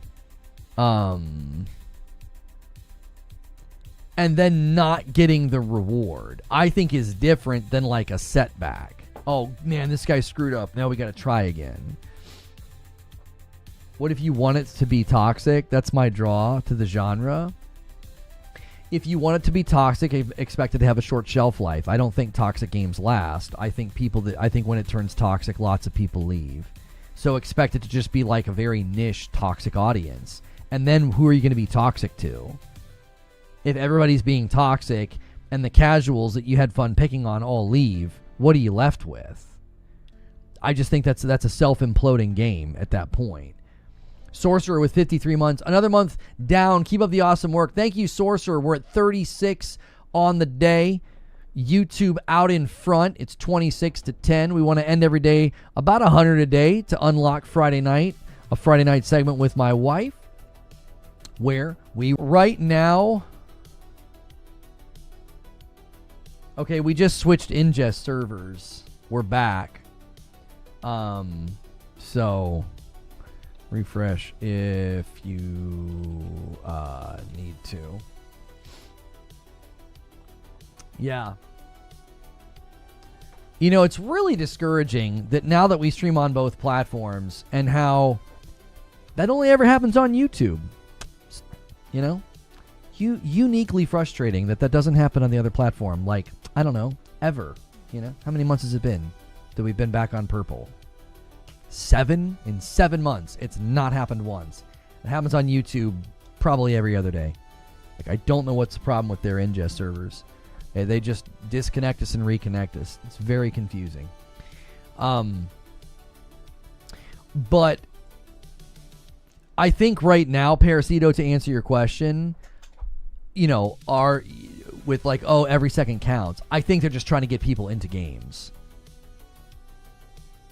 They're just trying to get people into games.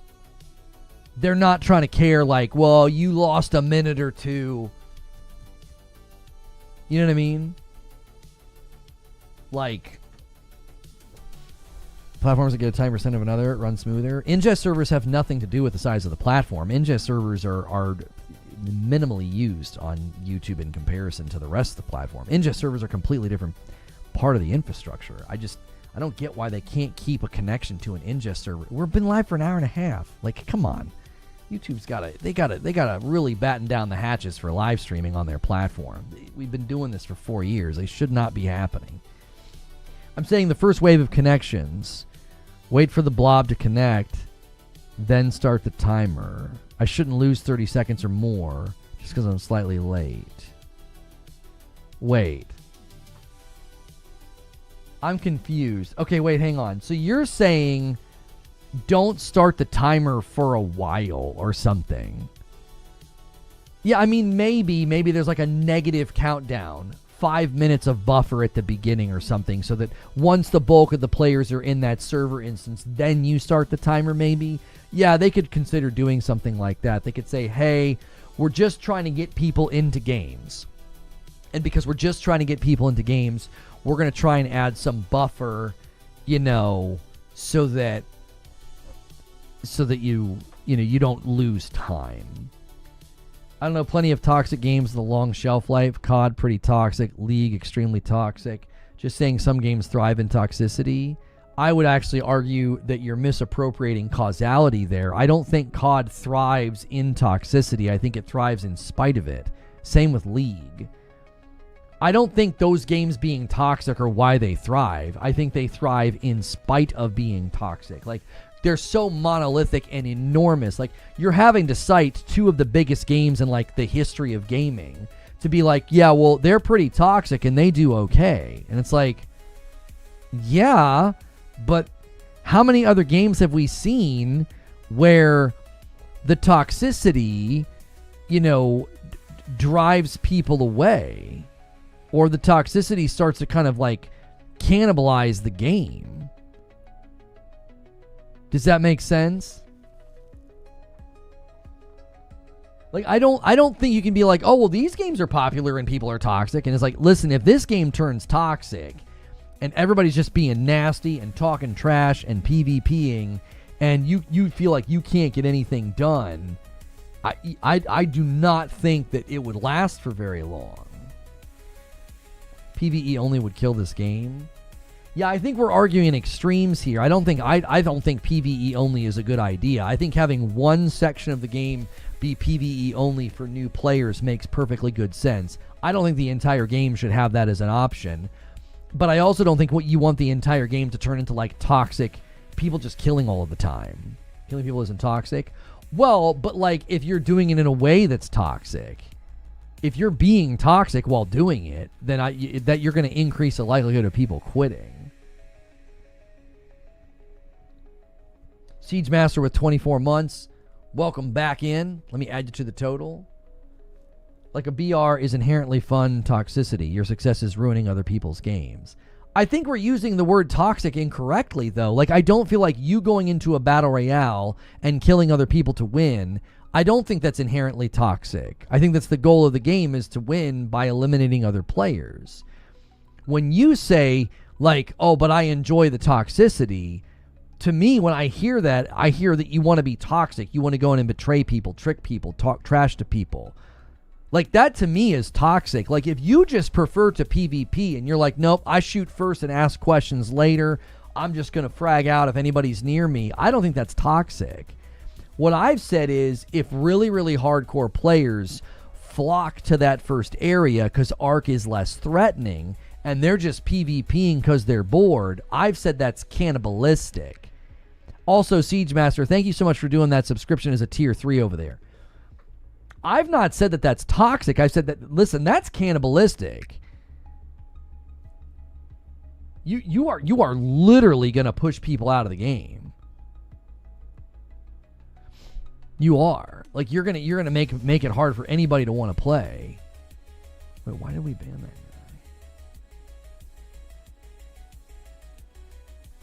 guy? I don't think we need to ban that guy. He said this isn't a BR. Literally no other point but to kill. Just exposed he's an a-hole. I don't think he was talking about me.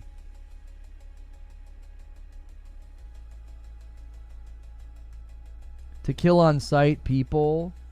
No, he didn't. He was not talking about me. Yo, Shafted Sally, thank you so much for doing a member. Adding to the total. Yeah. He's saying that Eugene's exposing himself to be an a-hole, which Eugene won't mind that at all. Eugene's like, I wear that proudly. I am an a-hole in games like this.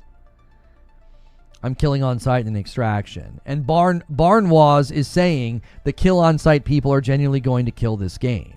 I think people play PvP extraction shooters or just PvP in general to kill other players. I think the people that will get pushed out of that type of an environment are people who want PvE from a PvP game.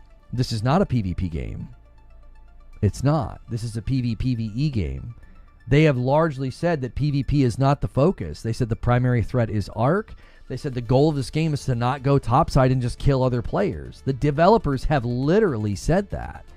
They want the game to appeal to PvE players. So I think, authorial intent has to be acknowledged here. If the developers are saying the focus of this game is not PvP, it's meant to appeal to PvE players, the lore and the fantasy of this game is not go topside and kill everybody. They've literally said that. If you're engaging with the game in that way, you play however you want.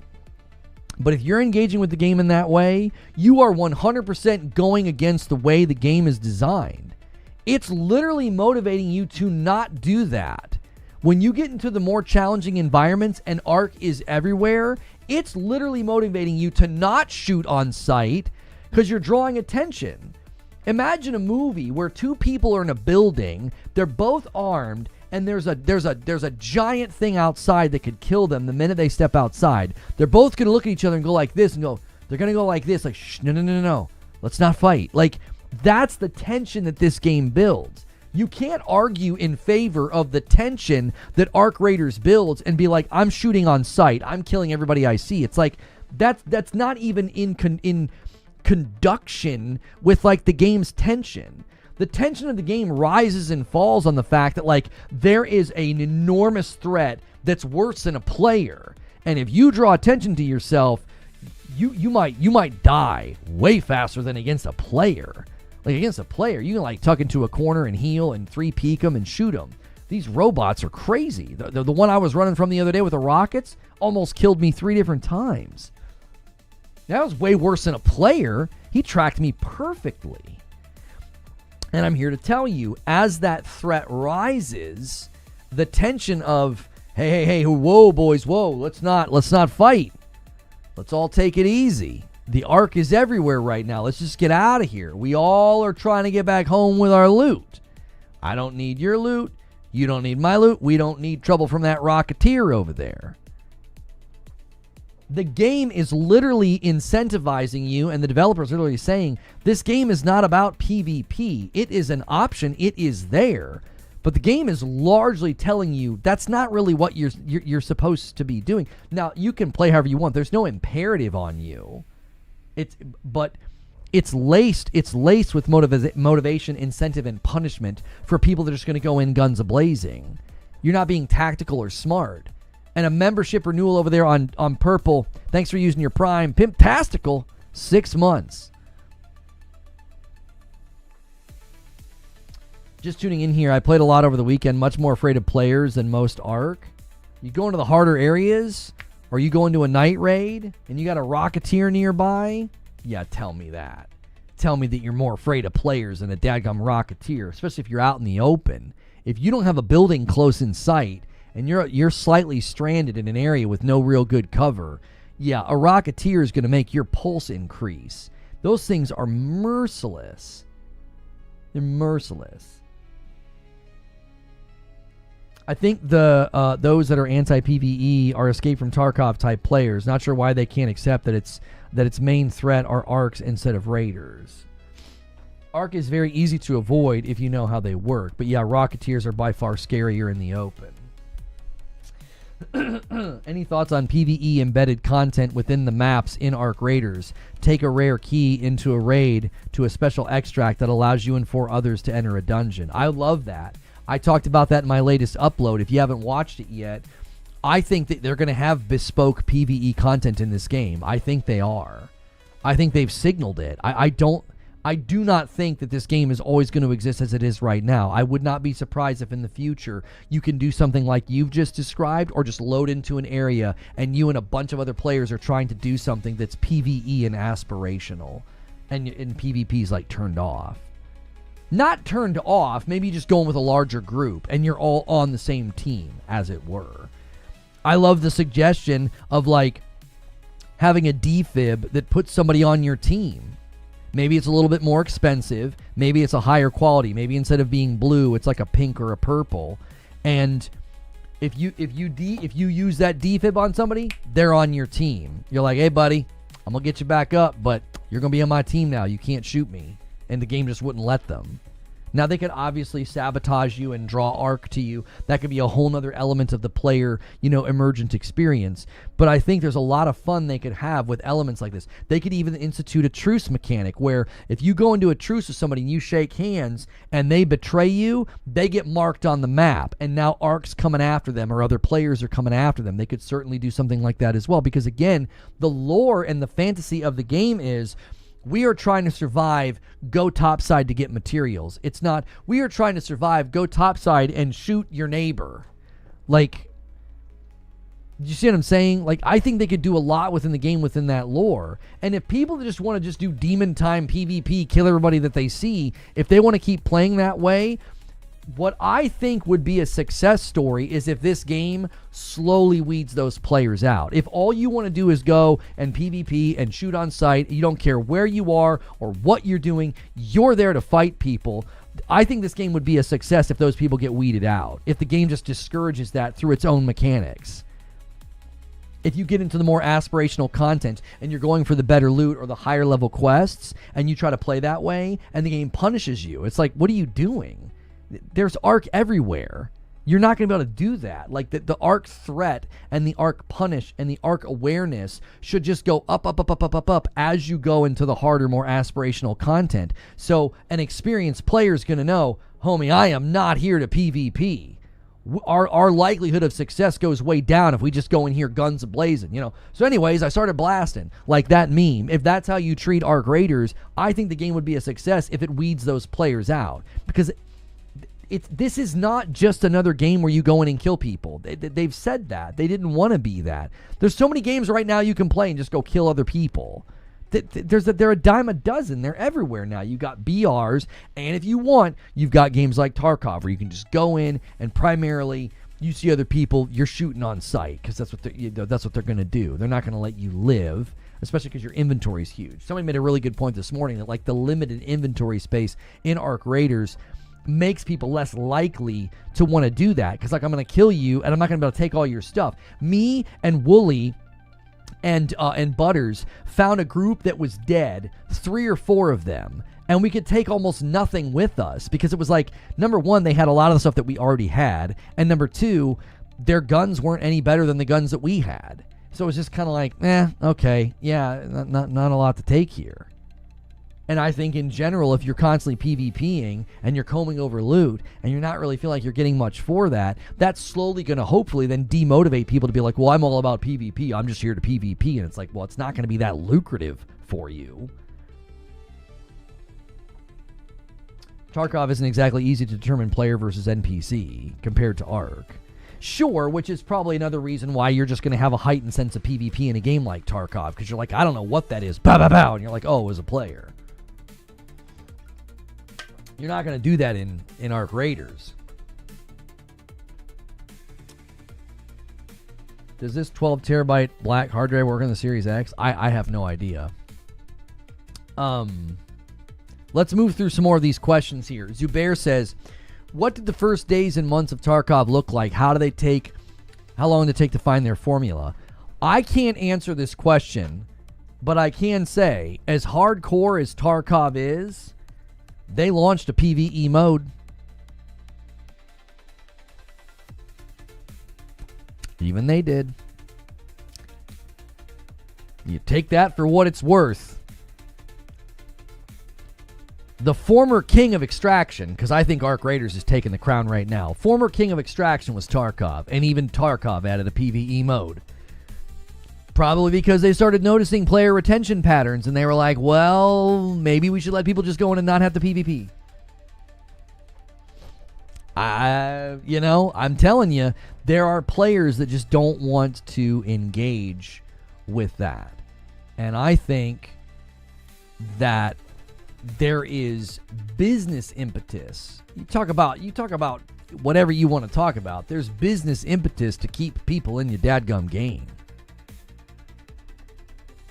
If a game compels the player to work together, then it does not create an environment for good PvP, making it a bad PvP game. If a game compels players to kill each other, then it doesn't create a good, you're probably going to say what, PvE environment. That's why I've always felt like games like this are going to struggle. The two cannot coexist. I've always said this about extraction shooters. They're going to struggle to be compelling and to get broad appeal because of those exact things that you're saying. This is what I've always said. The people that want a PvP are going to get annoyed by the PvE elements. Have you seen the clips of the guys that want to just go in and frag out? Dr. Disrespect, Summit, and others that are just like irritated with the robots. Like they're frustrated, right? Because their mindset is, I'm in here to kill people. That's what I'm here to do. Okay? And I'm not taking swipes at either of those guys. I like Summit. But the other thing I've always said is if you like PvE and you go into an environment where there's this great PvE grind, you're leveling, you're getting stuff, you're feeling stronger, but somebody else can come along and say, ha ha, and ruin your night, those two things are in conflict. I think that's why this is such a big debate, because both parties are here and they're playing tug of war with the meta and the culture of the game, which I think is kind of cool if you think about it. This is a social experiment happening right now in real time. You are literally seeing, a social experiment, a cultural tug of war for the soul of a game happening in real time. People are like, give us PvE. People are like, make it more PvP, and everybody in between. I care about the experience, Eugene says, not the long-term health of the game. If the longevity of the game demands it change the experience from what I want, it doesn't concern me. Change the game and I go elsewhere.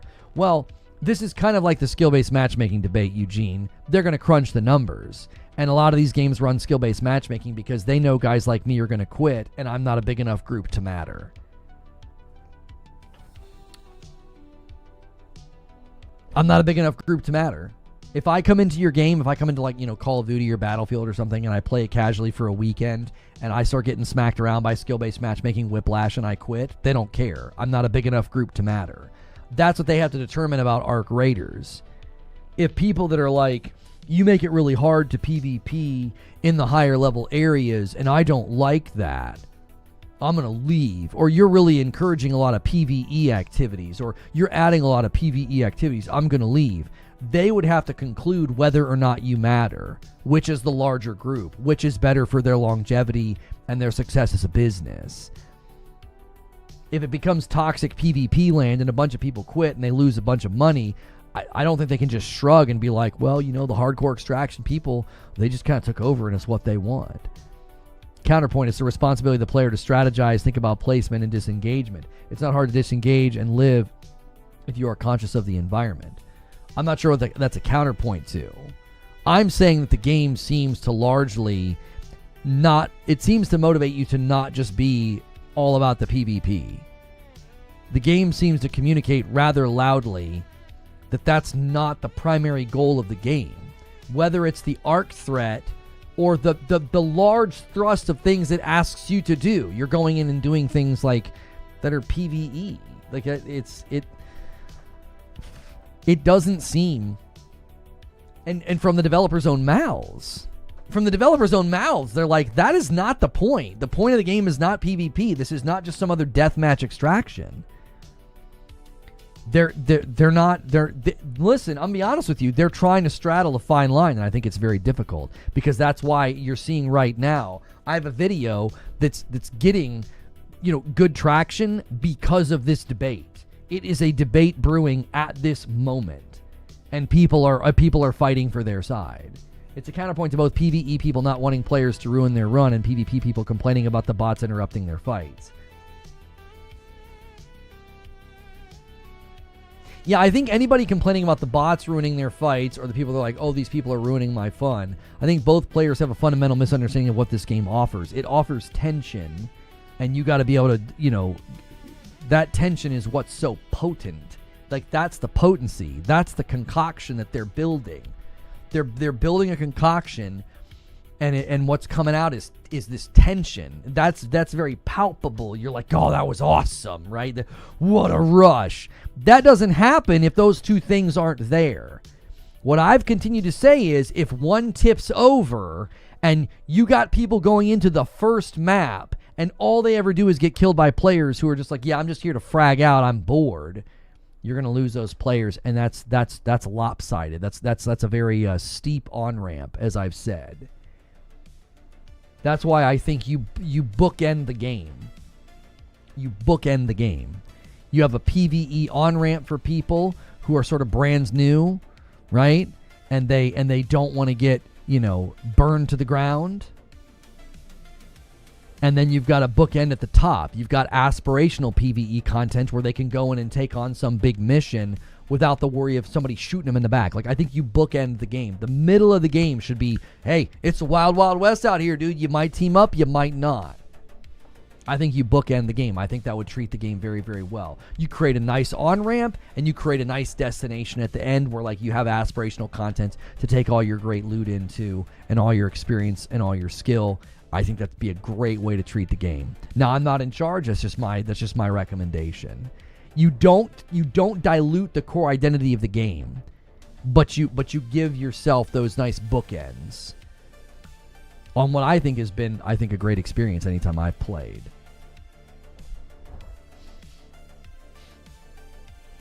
All right, let's take another question here. I've seen rumors the next Hogwarts is going to be an MMORPG, not a single-player game like the first Hogwarts. If that's true, what do you think? I think they'll print money if they build it right. That's what I think. I'm still shocked they never added an online component to Hogwarts Legacy. It blew my mind that they never added that. I thought for certain there was going to be a free update eventually where I could, like, play the game co-op. I would have loved that. I would have co-opted my face off in that game with my wife. We would have started new characters and played through the whole game together. I promise you we would have. We would have. But I'm kind of surprised they never did it. I'm kind of surprised. If they build it correctly, they will print money. New World shutting down. I didn't really talk about it. It's really unfortunate, but it's sort of the future of big giant companies like that own property. They are going to do the low cost thing. They're going to do cost analysis on MMOs, and they're going to say it's too expensive. We don't want to do it. Which, I mean, the Hogwarts MMO question is sort of serendipitous here. Like, is Warner Brothers going to conclude that building and maintaining an MMO is too expensive? Hogwarts certainly has a lot in its corner. Hogwarts has a better chance of having a successful MMORPG than Lord of the Rings. And I know that sounds weird to say, because you're like, well, Lord of the Rings is literally the birth of all fantasy to a certain degree. You'd be correct, and I'm a bigger fan of Tolkien than I am of Harry Potter, but Harry Potter's just got so much current day popularity compared to Lord of the Rings. I think one has a better shot than the other. And they probably just did market analysis of the Lord of the Rings MMO, and they said, yeah, it's too expensive. We might not make enough money. They're going to want to do low-cost, high-margin slop is what a lot of these companies are going to move to. I've expressed my concern that that's what Microsoft is doing with their 30% margin push. That's what they're going to want to do. They're going to want to do low-cost, high-margin slop.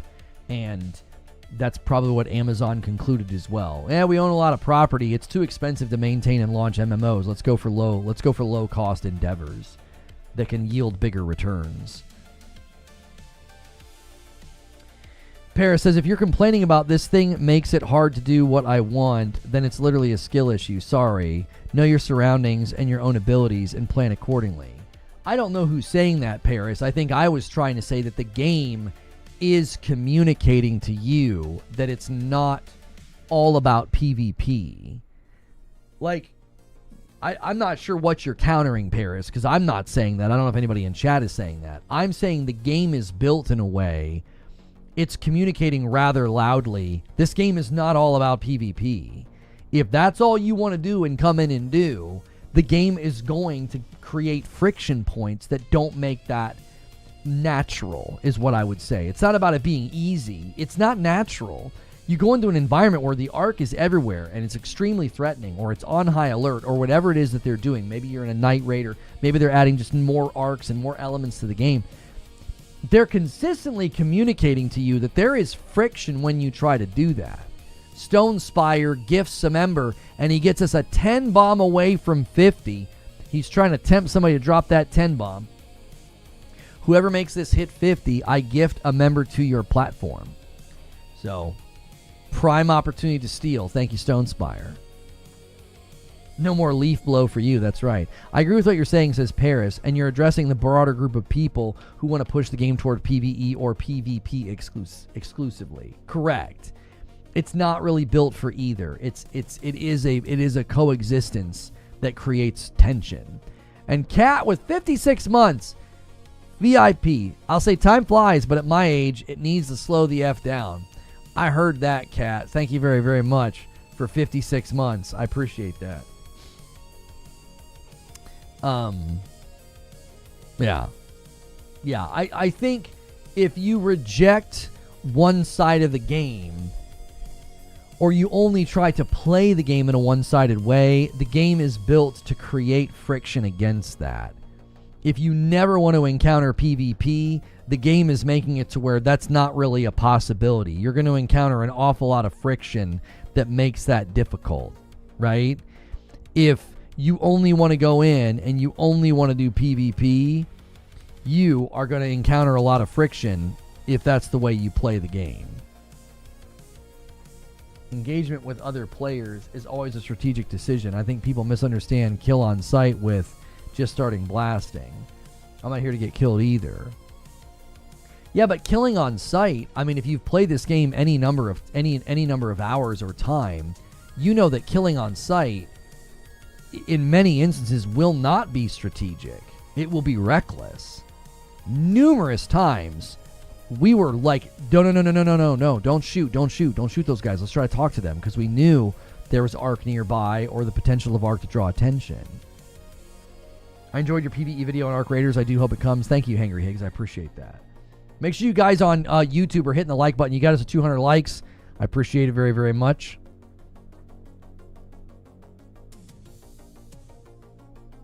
I think you should shake hands and you outline a player to tell them apart from others, but always have threat of betrayal.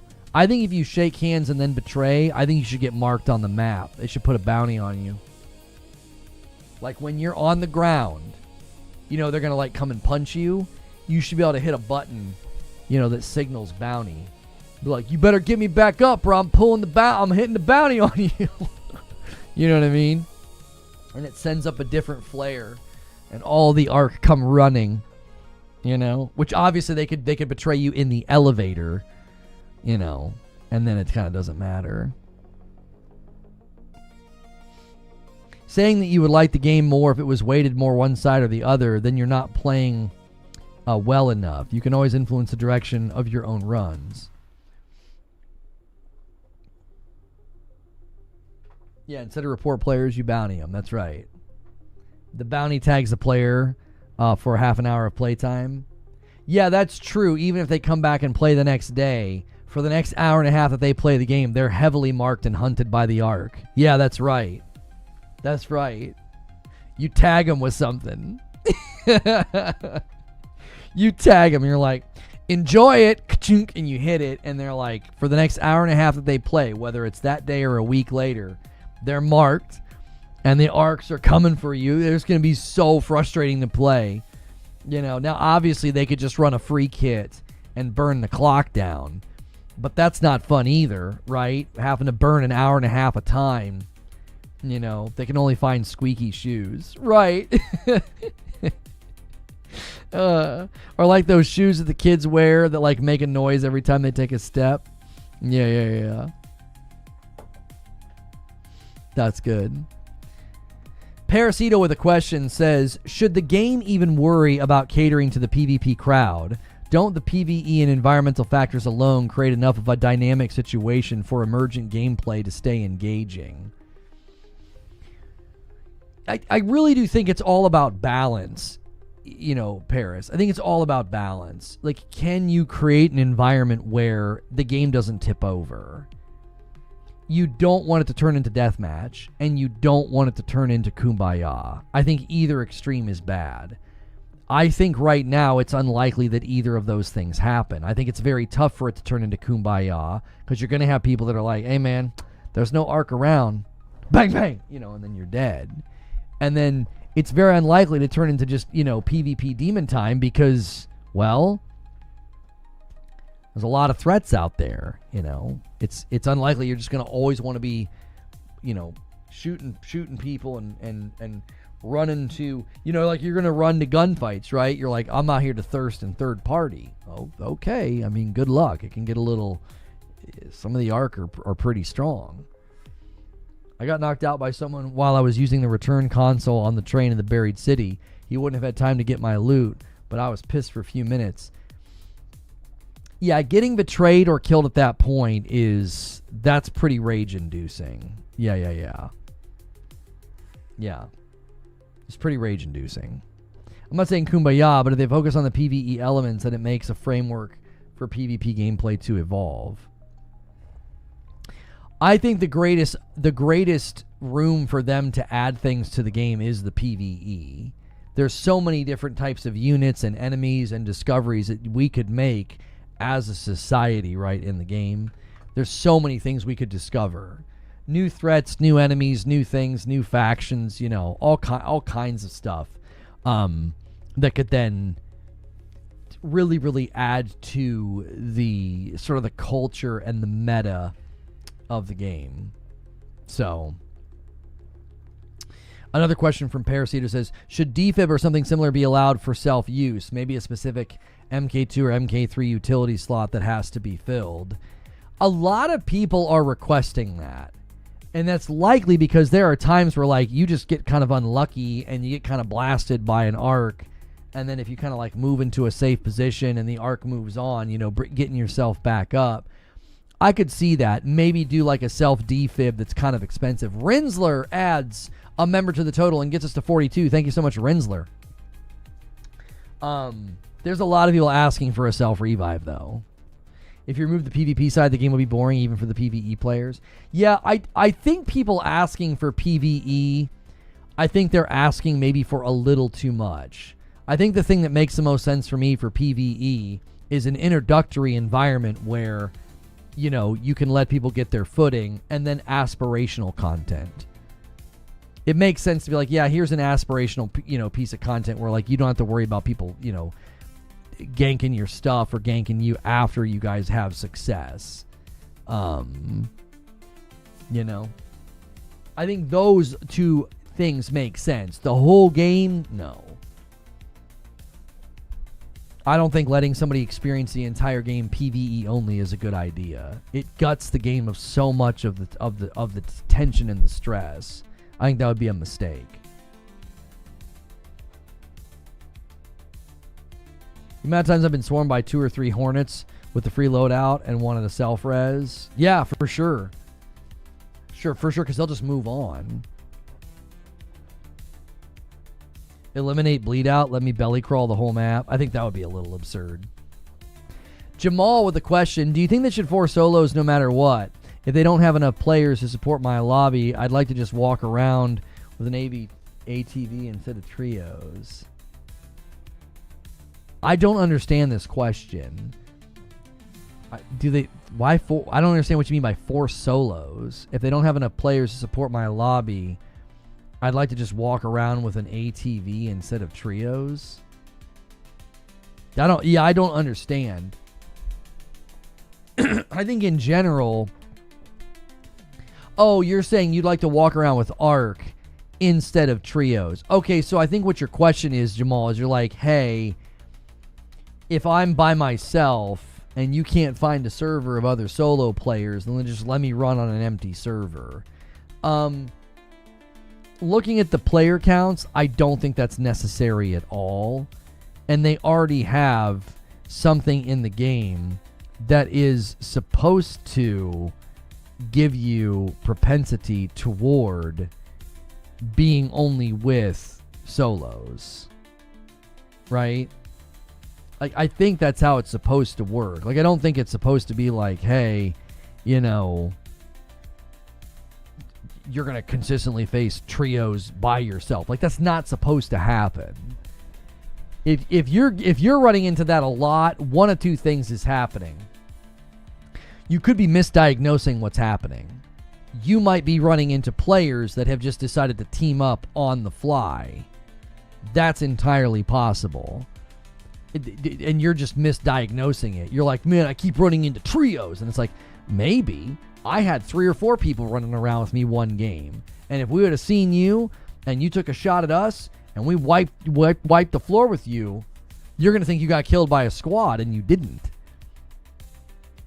So I don't know. I feel like, and again, we teamed up and we're not killing people. Anybody we ran into, we were like, hey, you want to work together? Really, that's one of the best things to do if you're tired of PvP is run solo, team up with people, and then the odds of you getting attacked go down, because a solo player is not going to try to fight 2 or 3 people at once unless they're like God tier. They're going to have a really, really hard time.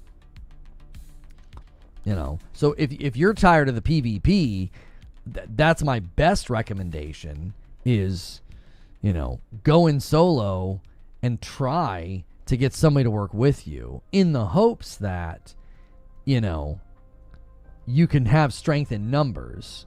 Somebody trying to run PvP in that environment is going to see 2 or 3, 4 people running together, and they are not going to want to fight you. Hey, you want to work together? Says the squad of 6 dudes. Yes, please. Right. Yeah. Another question here from Vaughn Raz says, looking at your video and interviews with the devs and how Tarkov has PvE, how would Arc Raiders implement a PvE mode without diluting the suspense that comes from the PvP element? Yeah, I think I'm just going to keep coming back to the bookend thing. I don't think, and I know people don't like me saying this because they're big fans of PvE, I do not think you should be able to play the entire game PvE. I think that's a mistake.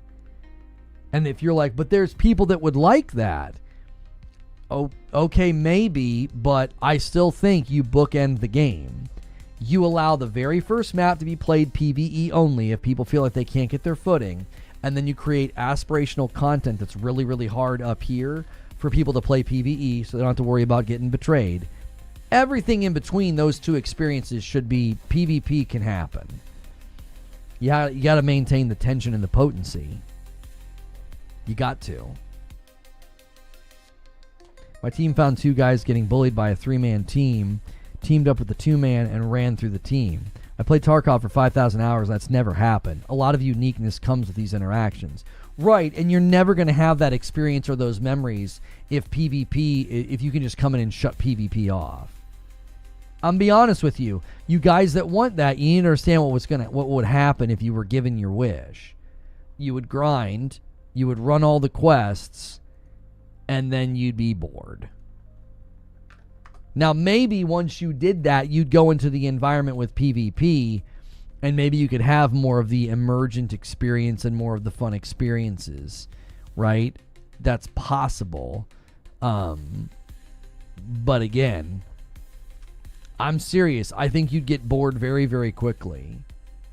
You don't want to take away from the game what is really making it special is, and I think it really comes down to the balance of PvE and PvP. Let me say it this way. A lot of the times you play a PvEvP game, it's a PvP game in disguise. It is. You go in and there's stuff to do, and there might be some NPCs and stuff to interact with, but largely it's just a PvP game. And you're just the PvE element is that you're trying to get loot and you're trying to get out. Arc Raiders is completely different. Arc Raiders is like, no, there's an entire element of PvE and threats and robots, and a substantive piece of content is always there in the game. It's living and active. It's breathing. It's like, oh my gosh, we could get killed at any moment. And then you also have the PvP. There are tons of games like this that are just PvP in disguise. Yeah, go in and get stuff and get out, and there's some enemies you might have to fight. It's like, yeah, it's just a PvP game. I'm just going to go in and get killed by people. That's not an experience that I think a lot of people are going to be like, yeah, let me ride that merry-go-round one more time. So I think that Arc Raiders has a promising future for that reason. PvP and PvE dungeons deeper in maps are a great answer to this. Yeah, I love the idea of going in with a key, fighting your way to a spot, and you could get PvP'd at this point, so you'd probably put the key in your safe pocket, fight your way to this door, unlock the door, and you go in, and if there's other people in there, you're all together, you're all on the same team running some dungeon. I think that'd be awesome. The game's not balanced around PvE only. Arc are only a threat because of other players. I don't agree with that at all. Arc's a threat even if there's no other players on the map. If you walk out in the open or you make some mistakes, man, the Arc, especially if you're by yourself, you can get knocked down quick by Arc, even if there's no other players around. You can. Now, I agree with your sentiment that the game's not really built to be PvE only. I agree with that, but I don't think Arc's like only a threat because of other players. That's why I think if you're going to do PvE only, it should only be in that first map. Let people get their footing. Let people have, an entrance point. And then once they feel they've had that entrance point, then be like, all right, you got to go into the main game now. You can't live here for forever. You got to go do the actual stuff. I had multiple runs where wasps showed up and they just kept nickel and diming us until it ended up being death by 1,000 paper cuts and running out of ammo. Mm-hmm. Going and knowing there will be PvP and a player who wants to just play solo or teamwork is the very reason why I'm not going to play it. In my opinion, PvP or PvE should be an option, not forced or mandatory. Yeah, I think you're using the wrong words. It's not forced or mandatory. It's literally the fabric of the game. That's like saying I want to play baseball, but I don't want to run. Or like, a better example would be I want to play soccer, but I don't want to run. I just want to kick the ball. I really like kicking the ball. Why are you making it mandatory that I run? Why are you forcing me to run? What do you mean? Nobody's forcing you to run. It's the fabric of the game. Like, the fabric of Arc Raiders is that there is both PvE and PvP threats. No one's forcing anything. It's the fabric of the game. That's why I'm saying, like, if you give people the option to do PvE only, it should only be in that first area so they can get their footing. Tell me about this no running soccer. Yeah, it's called foosball. You stand next to the table and make the little guys spin. That's no running soccer.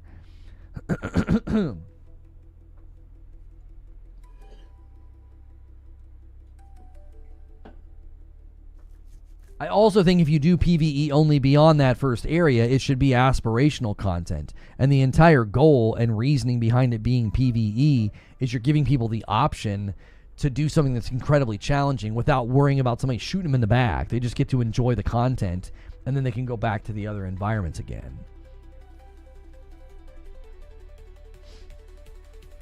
Reminds me of the disruptions when Gambit first came out in Destiny. Yeah, Gambit was a PvP game in disguise because like a really good invader ran the show. That was a PvP game in disguise. That's why nobody liked it. It was too imbalanced. The PvP was too disruptive. Like, as an example, in Arc Raiders, you could play 5 games in a row and never deal with PvP. You're always good at negotiating, or you always find friendly players. That never happens in Gambit. Gambit's always about the PvP. That's what determines the flow. Or did at the time. I've not played in a long time. Wolf Saints. If they thought just PvE was boring, so they added PvP, why couldn't they have PvE with friendly fire like Helldivers? Well, I mean, I think the dilemma with the question, Wolf, is that Helldivers is a completely different type of game where the friendly fire is dovetailed with the chaos to create really fun moments and really intense moments, but also it gives you a sense of like, it's a little bit silly, it's a little bit irreverent, it's it's a very self-aware game. I don't think that would work in Arc Raiders. Like, yeah, take PvP out, but let us play PvE with friendly fire. Oh, okay. I mean, you and your buddies are never going to be playing Arc Raiders, and you're like, oh man, that team damage really, really made that hard. Not really. If you have even a modicum amount of self-control, you're not going to be shooting each other by accident. Helldivers, you share lives. Yeah, it's a very different type of game. Yeah, I also just think that, like, team damage in this would either turn trollish if you match made, because somebody would just be a jerk and want to, like, shoot his own teammates. Or if it doesn't turn trollish, it again just wouldn't feel like much of a threat. Like, I don't know how many times I've been playing with a group and felt like, oh man, I'm so glad the team damage isn't on. I would have blew your head off right there. Like, you're not generally shooting your own teammates in this. The environments aren't really conducive to that. You're generally, holding a corner or, tucking in and hiding. You're not like shooting through your buddies. The last question in the queue comes from the OA. Did you see the video with a bunch of players playing the flute in Arc Raiders above a high tower? So wholesome. Yeah, stuff like that I think is going to continue to happen. Like, people are going to go in and get viral clips and funny moments. And, I probably should have done a better job of, like, recording and clipping some of the funny moments that we had. Like, when we extracted with, like, 8 people. I thought that was pretty funny. But, yeah. Yeah, by and large, I think there's a lot of potential for, like, emergent moments like that,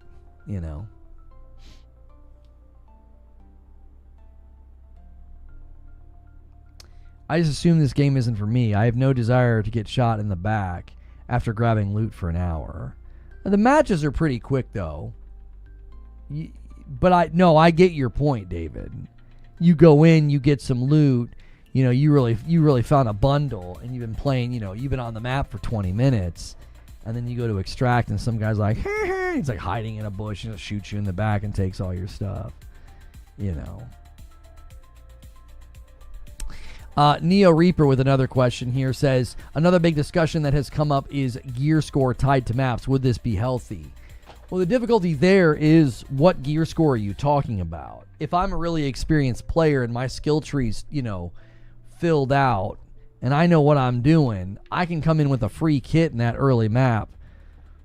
An experienced player is going to have no problem, mopping up new players that don't have the map awareness and don't have the skills just yet.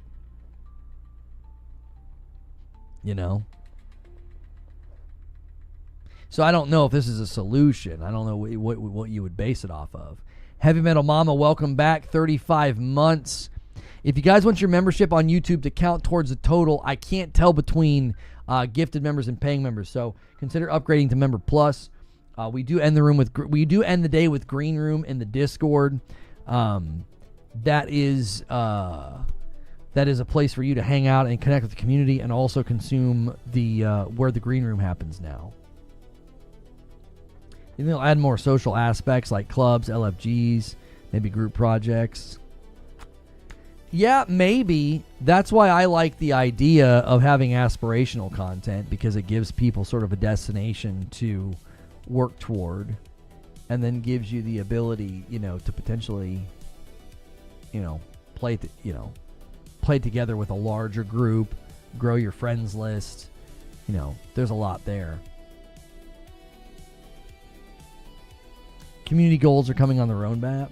Yeah, those are going to be like community global goals, though, right? Where like you go and look, and you're like contributing to what, you know, the number of materials or something is my assumption is what they're going to do.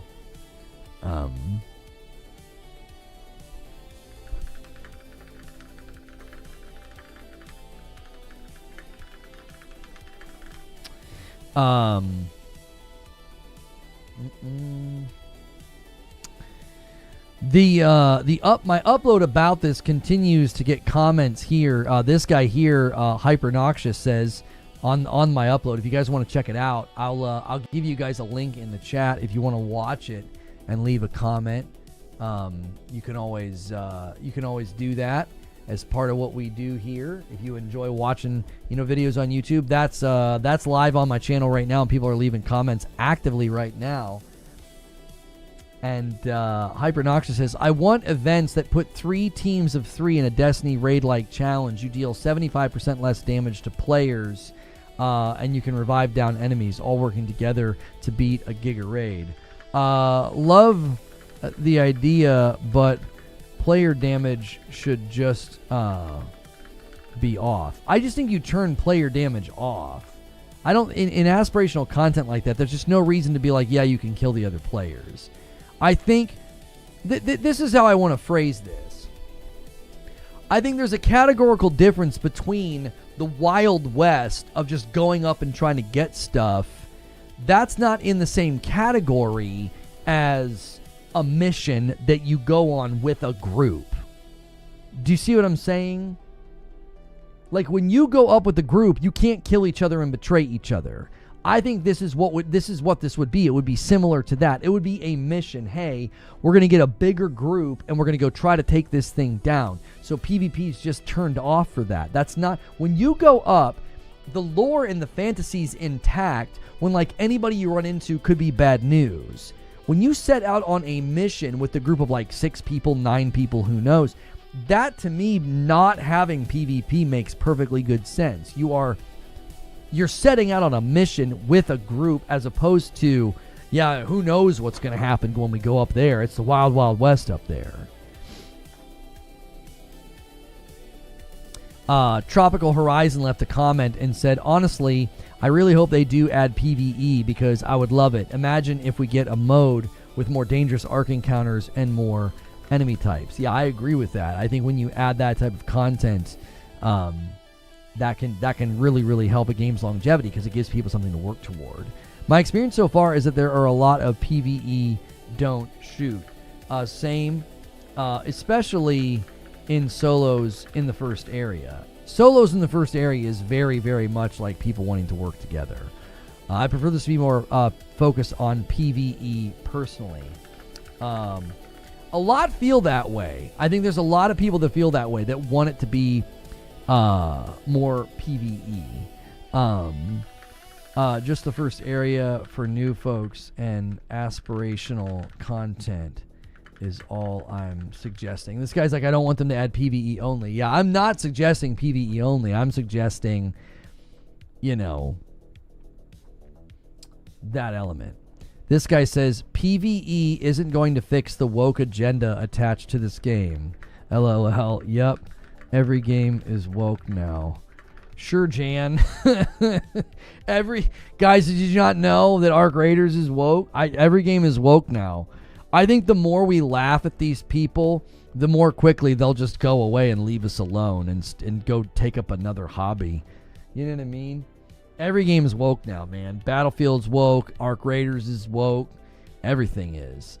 Even the people that are fighting against woke are now woke. By osmosis, they're infected. Like they have now contracted the woke mind virus, And through osmosis, they are also now woke. We are all woke. We are all the enemy. Does anyone know of an extraction game that does it similar to The Division? You only lose what you loot and not what you come in with the raid. Thanks. Not sure. I'm not sure if there's a game like that, to be honest.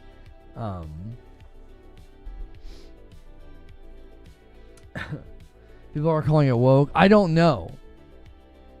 I don't know. I just, like I said, I think the more quickly we just dismiss and laugh at these people, because to me, the whole thing is a joke at this point. It's a joke.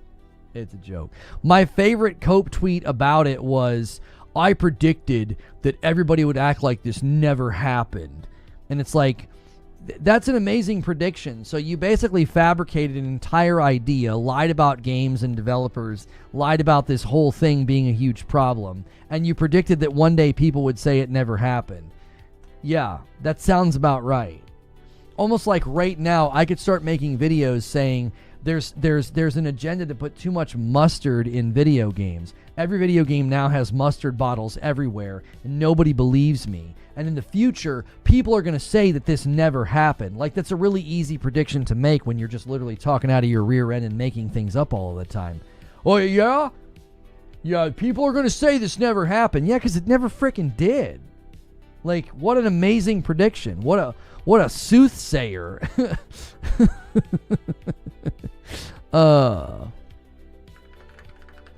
This guy says, don't try to change the game. Don't try to beg for PvE. Watch the video. I don't do that. That's not what this is about. Crazy how entitled and narcissistic PvE players are. They see AAA indie game that blows up with 300 concurrent players and immediately start complaining and want the devs to waste time catering them and changing the game of what it fundamentally is.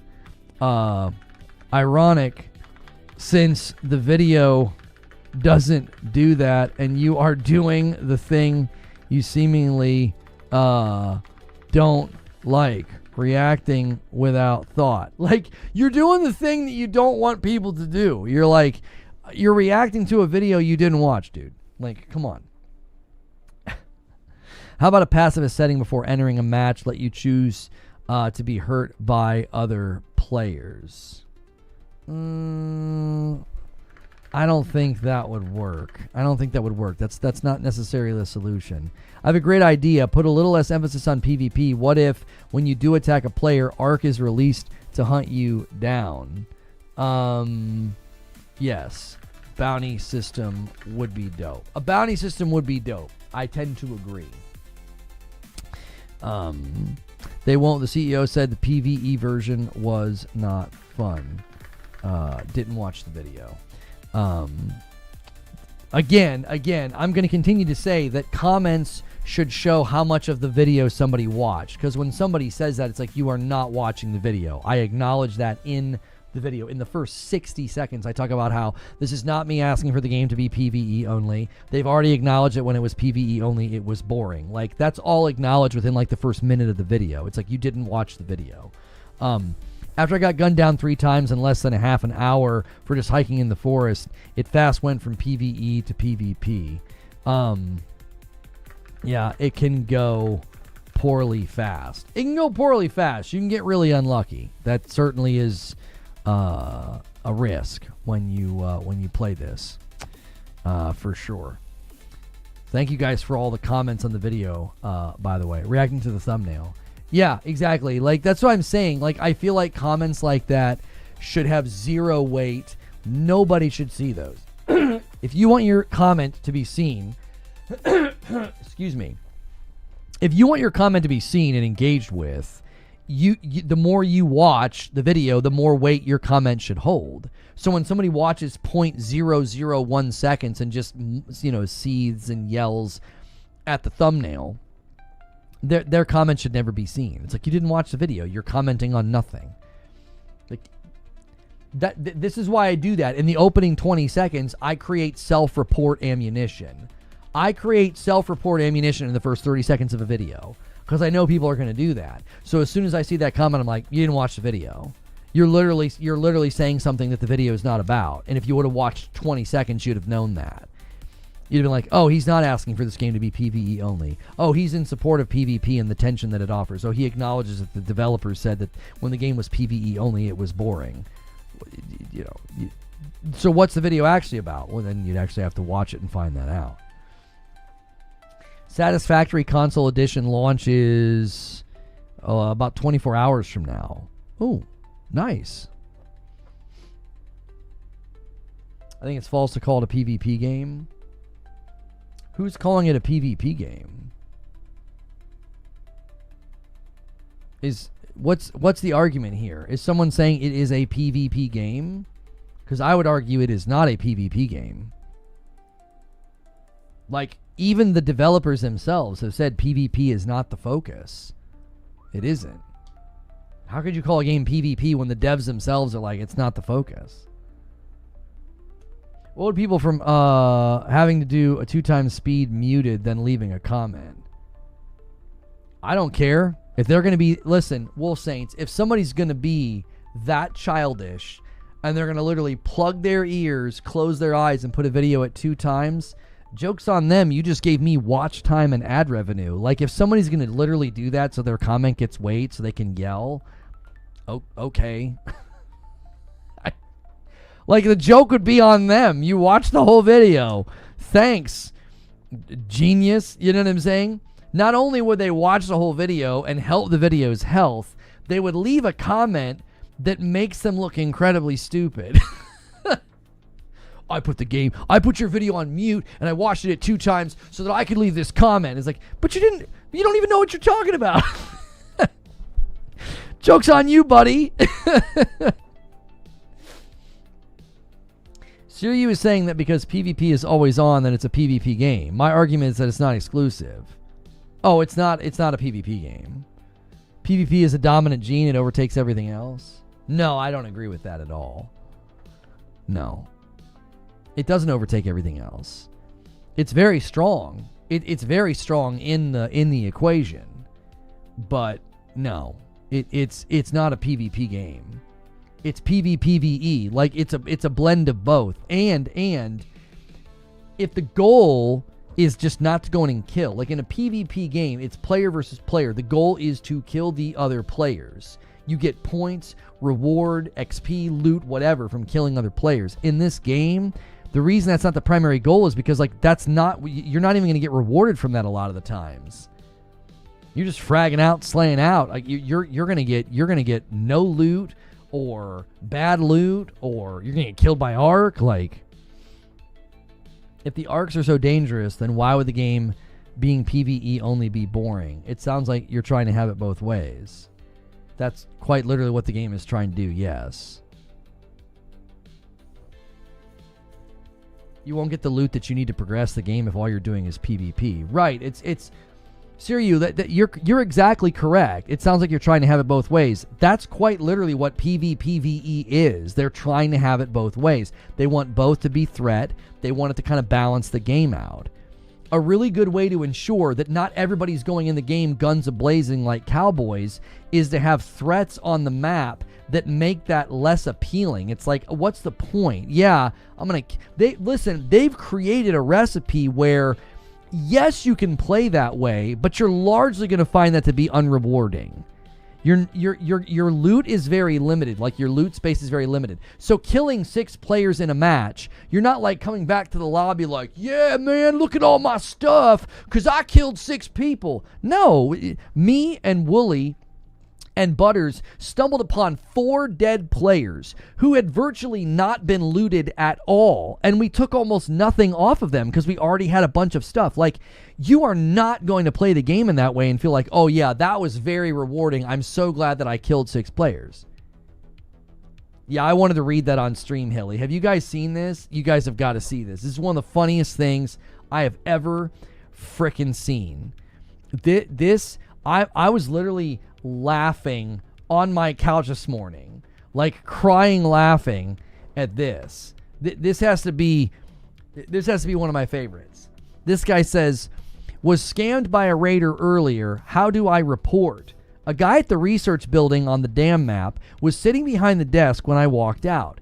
Said he was a game mod for Embark Studios and that the part of the map was closed off due to development testing and that any loot I had was already considered exploited gear because I got it during a testing phase. Made me strip all my loot for him to inspect it. He told me that indeed it was exploited as he expected, and then he told me to get lost or he would be forced to ban me. I hid outside and followed him to an elevator, and I watched him leave with my gear. This type of behavior needs to end.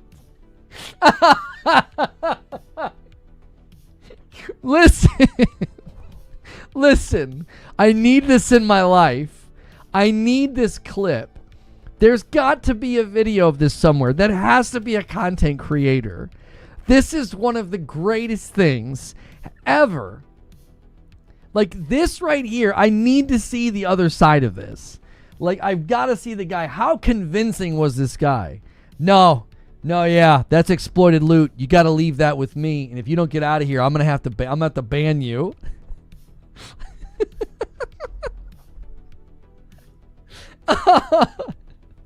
He got Kit Bogad, sort of, in freaking Arc Raiders.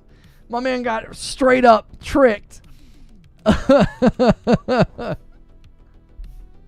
I would absolutely love it if Embark Studios came out and said, listen, it is not against the terms of service to impersonate us in the game as a way of negotiation or getting people to give you their loot.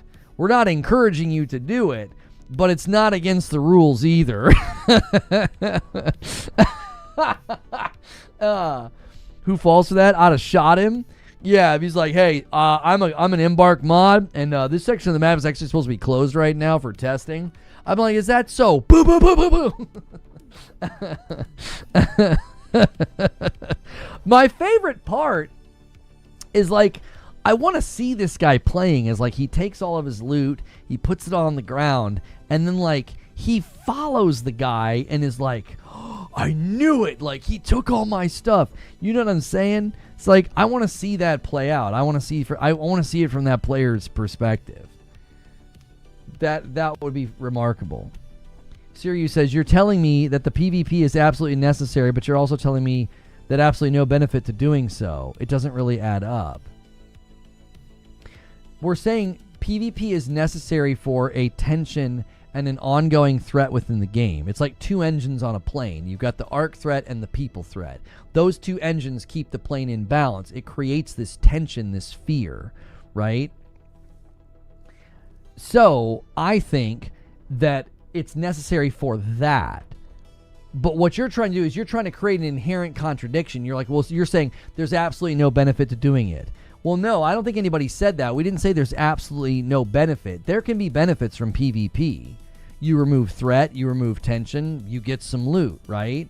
I'm saying if that's all you're focused on, you're not going to get as rewarded as if you play the game where PvP's not your main focus. Like, it's there if you need to do it, but you don't go in with that as your goal.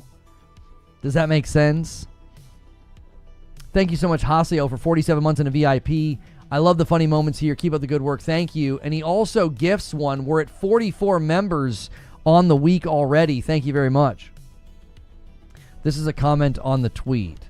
So a comment on the tweet is from somebody here named Siege New. He says, some people didn't grow up getting scammed in Diablo 2, and it shows. And Haseo gifts another one, and he gets us exactly 5 away from 50. Somebody replied and said, insane level of troll. That guy is going to giggle about this until he dies. Parasito responds to Sirio and says, no, we're literally telling you that it's not necessary to engage with, but it's a necessary component of the gameplay loop and risks. Yeah, you've got to apply necessary to the right place. Yo, my man Braden just resubscribed over here on Twitch. Thank you so much, Braden. And a gifted member comes in from Joker Quinn. And then a 5-bomb comes in from Haseo and gets us to 52 on YouTube. Thank you so much. I owe YouTube a member. Yeah, I think that what Paris says is right. Like, you're assigning necessity to the wrong things here, you, and we're kind of misunderstanding each other. We're not saying PvP is necessary for you to engage with it. We're saying it's necessary to maintain the ongoing tension in the game, right? It maintains that tension. You don't have to interact with it. Iron Hand gifts a member and gets us to 53. Thank you so much, Iron Hand. Going on a little bit of a member train right now. Thank you so much. What time is it? In PvP, you typically have chaos coming from the other player's skill. This adds a layer of chaos where you don't even know the other player's intent. Yes, correct. Yes. It's necessary. Oh, so here's how I'm going to say it. I'm going to say it more concisely.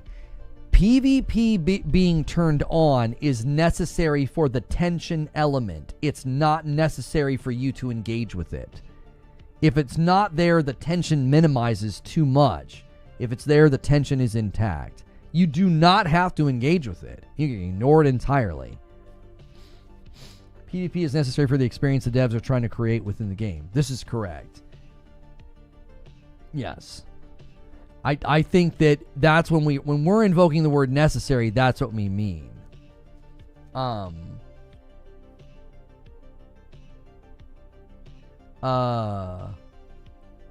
on, let's read this. I've not seen this yet. Hello, I'm a mod. I'm from the mod team on this sub. Pleased to meet you. Recently, I've seen a few people rightfully upset at a few bad actors on this sub who have been using the fact that they became victims in the game to resort to being toxic to other people in the sub. Basically, they lose the game in any way and decide it's fine to insult people who are playing the game in a legit way instead of doing what they want, whether that's talking and making peace or refusing to shoot each other no matter what. From my understanding, the game allows you to make a choice to try to trust a stranger or to gun them down. If a person decides that they will always gun everyone down no matter what, or try to be a rat player and backstab at every opportunity, that does not mean you can come to the sub and insult them, suggest that they are mentally impaired or mentally unwell, or be toxic to them for any reason. If you say all ex-players are sociopath psychos with no life and live in their mother's basement. Yeah. I agree with the sentiment here. If people want to play that way, that's fine. That's literally an option in the game, is to be a betrayer, to be a rat, to be a PvPer, to focus on other players. Like, that's literally a part of the game. It is. Like, I think that there's no reason to insult people that want to play that way. And on the same token, people that would like to play it more PvE and focus, or even have a PvE mode, there's no reason to insult them either. I'd rather dialogue with them and disagree with them. Like, in general, I think, you know, a PvE option is only suitable for the introduction to the game or aspirational content. Those are the two places where I feel like PvE only is fair to request. The introduction to the game, I think that makes sense. Aspirational content, I think that makes sense. Everything in between, no, it's fair game. People can kill you. It's fair game. That's what I think. I think that's the best way. I think that in my opinion is the best way to look at it. Have you already reacted to the Arc Raider roadmap? Yeah, we looked at it a little bit earlier, Braden. I mean, I from what I can tell, they're really focused on adding arcs, map conditions, new maps, and events. I mean, it very much feels like they've got a good wrangle on like what they want to do, how they want to do it. Yeah, I think they've got some really good ideas. I also think they seem clearly focused on maintaining that PvE is a huge part of the game. And I think the PvP threat will be ongoing. I don't think they're going to give you the ability to play the entire game PvE. I'll say this. If they give people the option to play the entire game PvE, it'll come way later. It'll be like a year into its life cycle or something, so that it would just be done in an effort to attract new players, and the existing players wouldn't care at that point. They'd be like, that's fine. The meta and the content flow would have settled, you know, and the hardcore and the committed and the recurring players would be sort of settled in their patterns of behavior. And, you know, 1 year in, I could see them saying, yeah, we've decided to let you play the whole game PvE, just as a way to potentially just get an influx of players. I think Arc Raiders will add role-playing servers inside of 6 months with different rule sets. That's what I would do. I think the problem with role-playing servers is you're not in the game for very long. Like, I feel like role-playing works in GTA because you're not going in for, like, short spurts of time. Do you see what I'm saying? Like, I don't know if they would do that.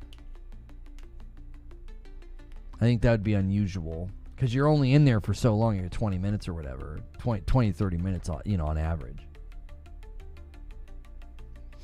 Mighty Keith says, Arc Raiders is kind of a social experiment. Solo feels like the biggest chance that diplomacy will work. Duos, diplomacy is less likely, but still very possible. Trios, seems like diplomacy almost never works. And that kind of shows the tribalism in this game is wild. Yes. Yeah.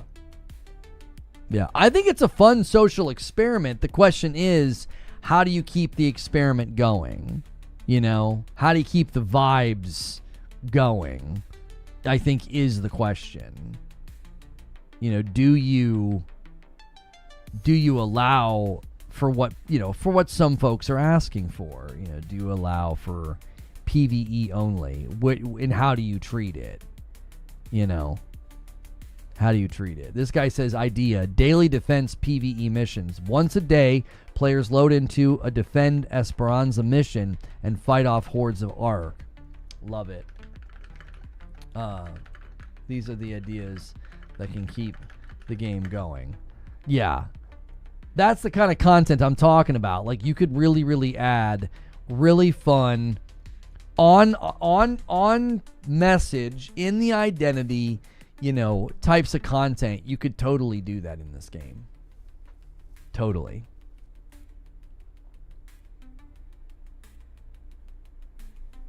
They could adjust the time. You have roles that you play over and over. Yeah, again, I think the difficulty with role-playing, Hilly, not that it couldn't be fun. I mean, we're already seeing people do it, right? They're going in and acting silly and using the voice changer and everything else. I think, again, the dilemma with role-playing would be is you'd have to really change the fabric of the game. You'd have to really, really change, like, the threats, you know. Twitch's global head of communications is leaving the company. Well, seems like a lot of folks are either getting laid off or pushed out.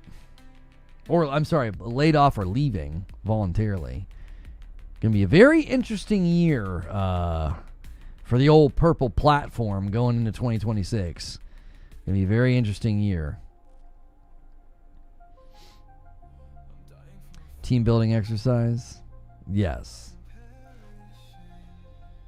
Yeah. I tell you what we should do. I tell you what we should do. Let's use the timer. Periodically, we do this as a way for you guys. You guys can extend the stream before we go to Green Room.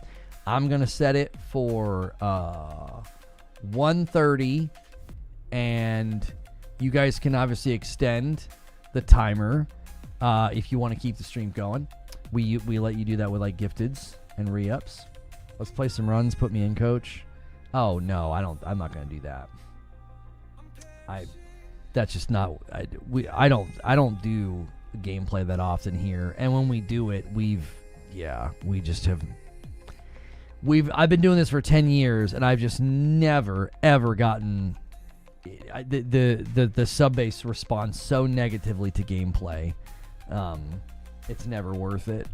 Like fun segments with Madden where we do gameplay, or when a game is brand new, that we get the most positive response to that.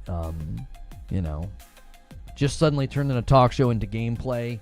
We're already, you know, dealing with issues going live anyway on YouTube in general. It's been a really, really rough year in that department. Gameplay seems to make it worse.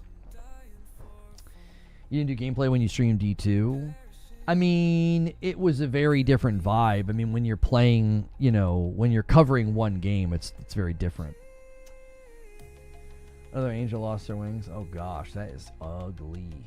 They hired all these companies hired all these like modern artists to do their logos, and it's just been an absolute tragedy. Like, look at that. Like, that's just awful. It would be awesome for a mode to be like a sheep or a wolf. You spawn in with the game selecting which. Sheep cannot shoot. Need to use environments. Microsoft Paint. The old one was fine. I think that the worst offense I've ever seen, like in the history of a logo change, it will always be, I don't think anybody's going to take the cake from Charbroil. I don't think anybody is ever going to top this. This is the original Charbroil. You buy a grill and this is on it. This is America. This is the smell of cooked meat. And then this is their new logo. Like, this looks like this belongs on the side of like a cheap knockoff purse that you buy from some vendor in New York City. Like, what the frick is this? Like, they went from this to this. Like, that has to be probably the biggest tragedy of logo changes that I have ever seen. There's some bad ones out there. Charbroils takes the cake every time. Not Charbroil again. On the subject of logo changes, I think that's the worst. I don't think anybody beats it. The Captain Morgan one's bad. The Mazda one's bad. No, I am telling you, nothing beats that Charbroil change. Because it does. The Mazda one has its substance and its depth ripped from it. It's flattened out. Okay? The Captain Morgan one looks like it went from like a cool mascot to like the mascot for like a high school football team or something. The Charbroil one doesn't even make sense. Like, it's so insane. It's like, what is this? It doesn't make an ounce of sense. Even Cracker Barrels was not as bad. Charbroil's is the worst. Yeah, Kia's isn't great because you can't read it. Yeah, Kia's is not great because you can't freaking read it. Oh wait, that says Arc Raiders gameplay on the timer. Hang on. Green room. There we go. Yeah, the Jaguar one's really bad. Yeah, they're all bad. They are all bad. Let me tell you, they're all bad. Charbroil's is the worst. There's actually a societal reason for these garbage logos. Everyone since the mid-2010s has been taught in graphics courses to prioritize web first for logos, so it's simple vectors. Well, you can certainly take a logo down, to a more minimalistic approach. You could do that with, you could do that with Mazda, honestly. They did. Here's a version. Here's a two-color version of Charbroil, right? This doesn't have the bevel. It doesn't have the metal. It's two-color version. Like, this is a nice. This is great. This is a nice little vector. You know what I mean? So I think that's taking something down to single color is fine. Changing the substance of the identity is what some of these companies are doing. It's like, what the heck is going on?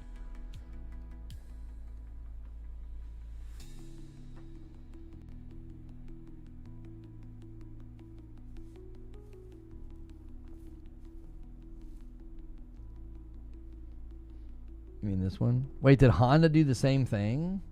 Yeah, I don't know why they're all doing this. It seems absolutely insane. Has a branded iron. Yeah, like a branding iron. That's right. It has that look and feel. Agreed.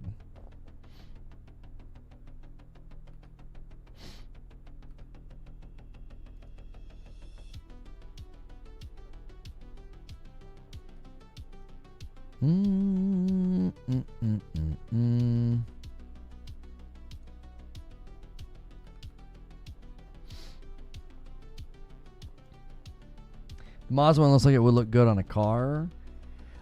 Taking it down in substance and like flattening out the color, I don't think is that big of a deal. It just doesn't look very good.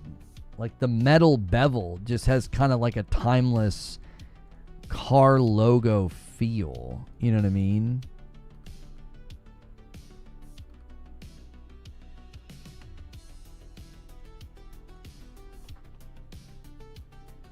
Curious how they analyze the data to conclude it's working.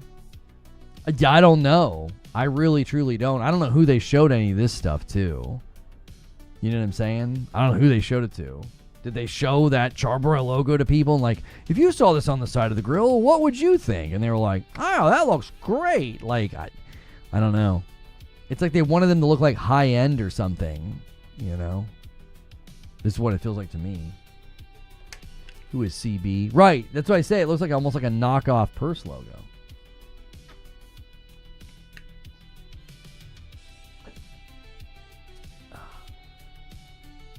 The Kia logo haunts me. Yeah, the Kia logo is really, really bad too. It's like, what happened?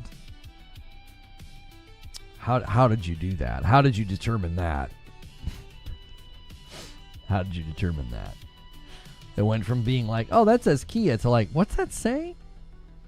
The first couple times I saw it on cars, I didn't know even what it was. I was like, what is that? What brand is that? I genuinely didn't recognize it.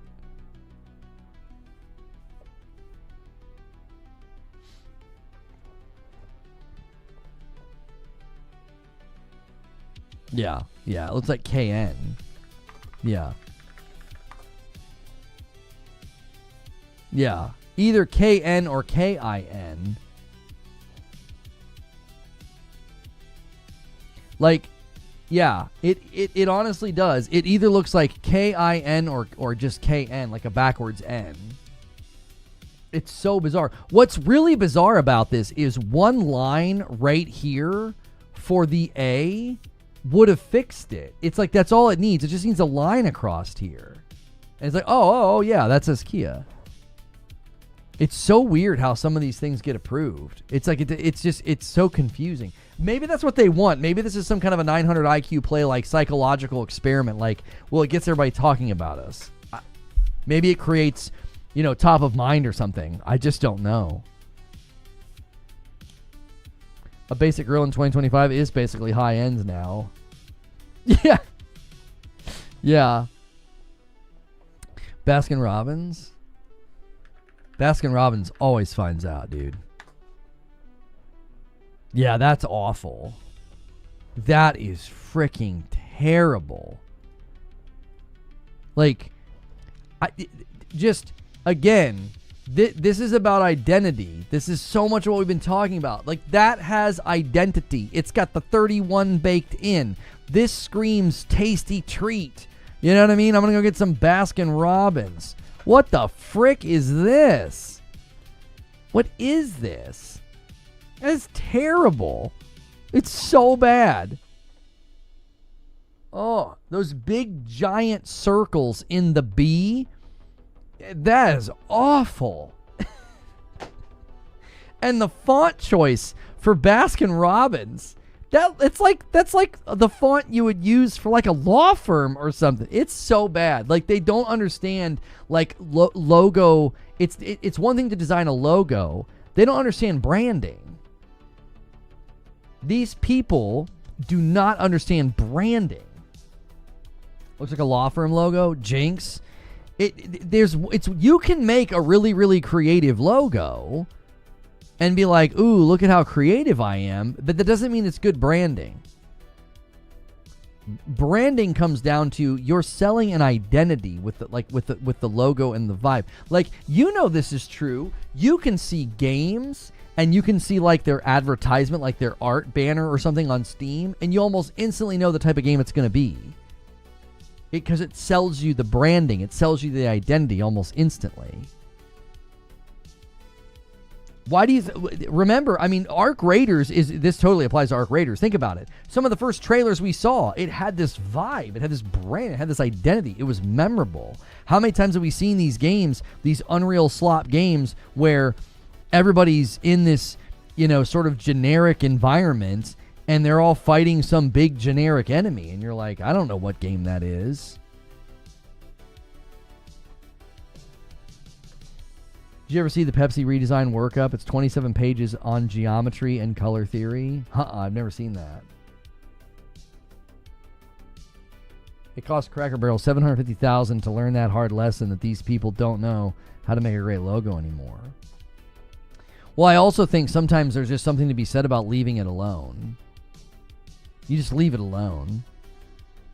You know what I mean? There's something to be said for that. It's classic. You know, there are some logos you just look at and you're like, why would you ever? You don't ever need to change that. Yeah, I think Dairy Queen's logo from 1960 to 2007, that's their best run. Why would you change that? The new one, the new one, the DQ, it's stupid. It looks dumb.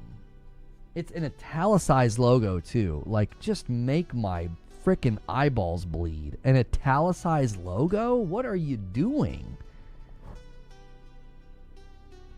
Golly. Sometimes you think it's advertising. I think some of this could be advertising, Eugene. Like, they intentionally destroy it, hoping that everybody talks about them. That certainly is possible. I don't think that's what Cracker Barrel is doing. And I don't think that's what the Dairy Queen one that they just put in the Discord. Or Mazda. You know what I mean? Like, this one here, down in the corner, it's italicized. I can't, it's so hard to put into words how that is just so ugly. That is so ugly. Even this over here is at least better because it's not italicized. This is right here. This is the classic. I just go back to this. Let's go back to this. Do you know what I miss? I'm not a big fan of Arby's, but the 10-gallon hat sign for Arby's is this is America. This is Midwest, you know. I love everything about that. I love that. If I could buy one of those and put that in my front yard, I frickin' would. I love it. And I didn't even eat there. I just loved it. I loved seeing that logo. Driving around town, you'd see that sign, you'd be like, yeah, dadgummit, that's a good sign right there. That's a good sign right there. You know the number of light bulbs that's on this sign? It's like 1 or 2 light bulbs go out and you're like, ah, frick. Bill, you got to go up there and fix the fold in the top of the hat. A couple of light bulbs are out. The other one's not appealing to me. Oh, I love it. I love everything about it. You know what else I miss? I miss this. I miss this right here. These buildings will never be anything else. That's always a Pizza Hut forever. I don't care what you do. You buy it, paint it purple, yellow, green, put neon lights on it. Doesn't matter. That's always a Pizza Hut for the rest of its life. That's a Pizza Hut. The big red cups, the big red plastic cups, the jukebox, yeah, and those amazing lights, those amazing lights, those hanging lights. Yeah, look at this freaking crap. This has got soul. Everything about this is everything about this is amazing. It's got soul. It's got heart. Like, you go in here and you right now can smell this place. You can hear the clatter of the silverware. You can smell this place looking at this picture. You know exactly what the booth felt like. You know those big cups. I'm telling you, there is something about their soul. Every place you go in now is this gutted, minimalistic, metal chair crap. Like, every place you go now, no identity. Just a bunch of metal chairs and bland everything. You bring that back. Bring back Pizza Hut. Don't forget about the Pizza Hut ashtrays. That's right. Yes, the Pac-Man cabinet, the tabletop Pac-Man. That's what I'm talking about. These places were always nasty inside, though. Who the frick cares? Yeah, you're darn right. The bathroom was filthy dirty. The ashtrays were dirty. The booth was sticky. But dadgummit, the Coke tasted amazing and the pizza was phenomenal. You didn't give a frick about that. Guy back there making your pizza with a cigarette in his mouth. You're like, let's go. I'm at Pizza Hut. Life is good. Life's good.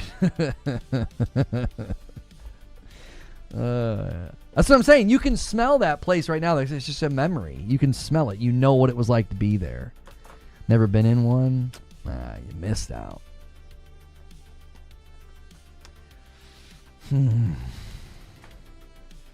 Pizza Hut shutting down in the UK?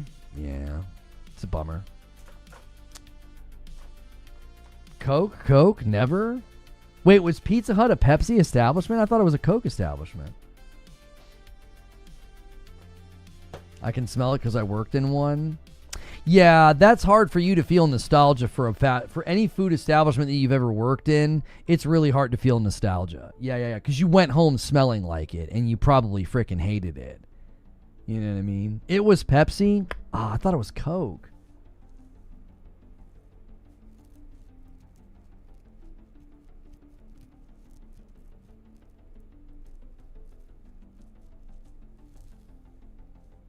Said the guy making your pizza in the bag with a cigarette in his mouth. That's right. Pepsi bought Pizza Hut in order to try to outsell Coke. I mean, that's not a bad strategy. Pizza Hut was, it was usually pretty popping.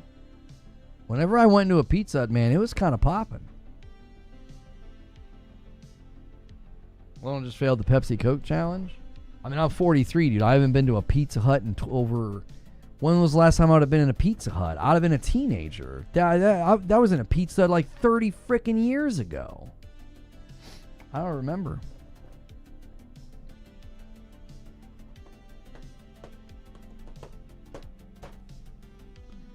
Weird. More than Pizza Hut. I want a cigarette now. Read books, eat pizza. That's right. Books. Check them out. That's right. They had the Book It Club. You go get yourself a personal pan pizza because you read some books. Awesome.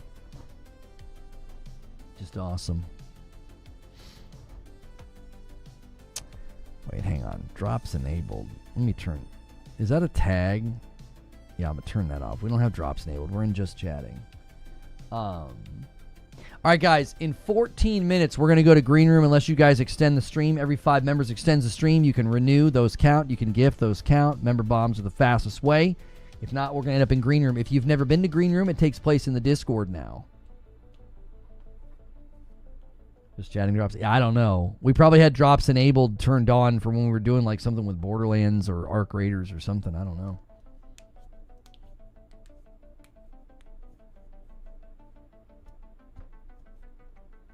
Book It was such a scam. I was going to read all those books anyway, suckers. I'm curious. Pepsi was Pizza Hut, Taco Bell, and KFC. That's why they had those all in one restaurant. Well, yeah, they're all owned by the same parent company. Were they owned by Yum back then? They're all owned by Yum now. So is Yum a subsidiary of Pepsi? Is Pepsi the parent company of Yum? There's platform-wide drops sometimes.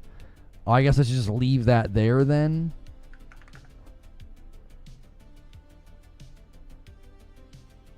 There's drops enable.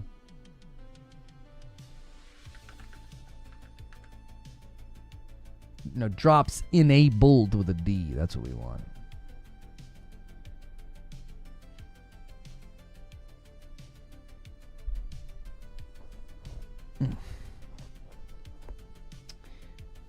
There's an Italian restaurant now. I'm going down memory lane. I think it was, Fazoli's.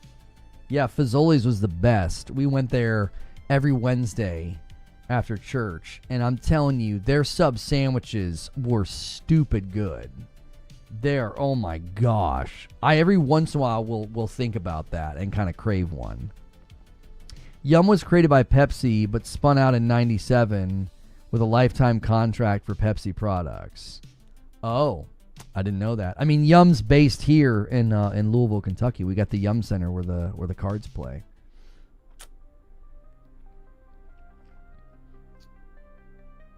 Book It still exists. You can sign up as a homeschool teacher. Oh. Well, we wouldn't utilize it because of the egg allergy in the home. So.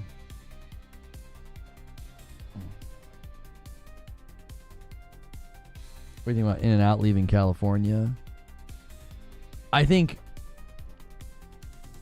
mean,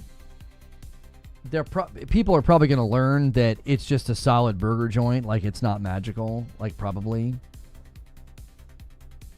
Like In-N-Out's good. I liked it. When I was in LA, I got it multiple times. I thought it was great, especially if you get an animal style. It's phenomenal. I mean, it's some of the best. Like if you're just wanting a good burger and some fries, you know what I'm saying? Like I was taking them back to my room. Oh my gosh. But like, if you could get it anywhere, I think people would be like, yeah, it's just a solid burger joint. It ain't a Shake Shack and it ain't a Whataburger. Like, you talk to anybody who's had them all, and they're going to be like, no, Shake Shack and Whataburger, no matter where you go, you're not like, oh, this is so amazing because of, like, some regional lock. You know. Oh, they're not moving out of California? I thought I heard that they were. Yeah. I thought I heard that they were. Is it better than Five Guys? I mean, Five Guys is fine. Five Guys is just such a grease pit. It's like, it'll upset your... I feel like it upsets my stomach if I get Five Guys. I mean, that is a grease pit. But, like, Shake Shack... I mean, I had a Shake Shack when I was in New York City, and I was like, oh, yeah, this beats the tar. This beats the tar out of In-N-Out. I've not had Whataburger, but I've had enough people tell me that it's better than In-N-Out. So, don't you dare talk down to my grease pit. Yeah, I can't do super greasy foods now. I'm just like, oh, like what did I eat? I just can't freaking do it.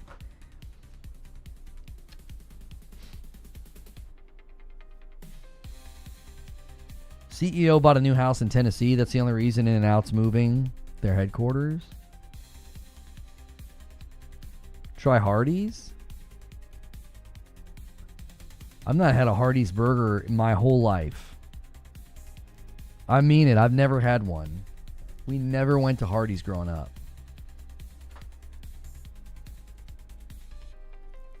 I heard In-N-Out and thought Cookout. Eugene says they're not moving. So what is it like a myth? Is In-N-Out moving out of California? No, it's not leaving California, but its owner is moving her family to Tennessee, where the company's opening a second headquarters for expansion into the Southeast. The company is also consolidating its current corporate offices to its original location in Baldwin Park, California. Well, I'm confused here. It sounds like they are expanding into the Southeast. This sort of contradicts itself. They're opening a second headquarters for expansion into the Southeast. I mean, I don't know about you, but the word East doesn't really apply to California. Expanding's not moving. Oh, when someone said leaving, I didn't think they meant like vacating California. I thought they literally meant like they're going to be in more places than California. That's how I read it. I read it as expanding, not leaving. I get it. They use the word leaving, and I didn't interpret it that way. I interpreted it as expanding. So when I read what they wrote, I understood it as, oh yeah, In-N-Out's going to be in more places than California. If people are spreading the rumor that they are quote unquote leaving California, no, yeah, that is clear. That's not happening. They're looking to expand. Which, I mean, that could be great. I mean, we could get one here in Kentucky. I liked it. I would totally go on a regular basis with friends or something. Like if I was going out with the guys, I'm like, yeah, let's go to In-N-Out. I totally would. It's good. But I wouldn't be like, oh my gosh, it's like the best burger joint ever. Like the people that talk about it like it's life-changing. All right, guys, in 8 minutes, we're ending. Unless you guys want to extend, I put the stream in your hand this late in the day because we're just kind of talking about anything and everything.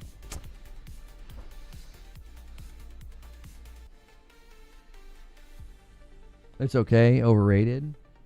It is good, and I would be a regular patron. It's not mind-blowing. Like, the first time you have an animal style, I mean, you are kind of like, oh my gosh, this is really good. Especially if you get a couple drinks, get that, and you want that booze food, right? You want that greasy pit food when you're kind of like having some drinks.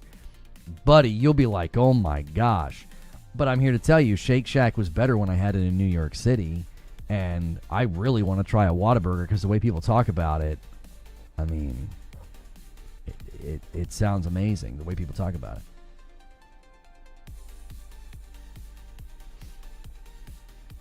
I'm having a burger for lunch, ain't I? Yeah, it sounds good.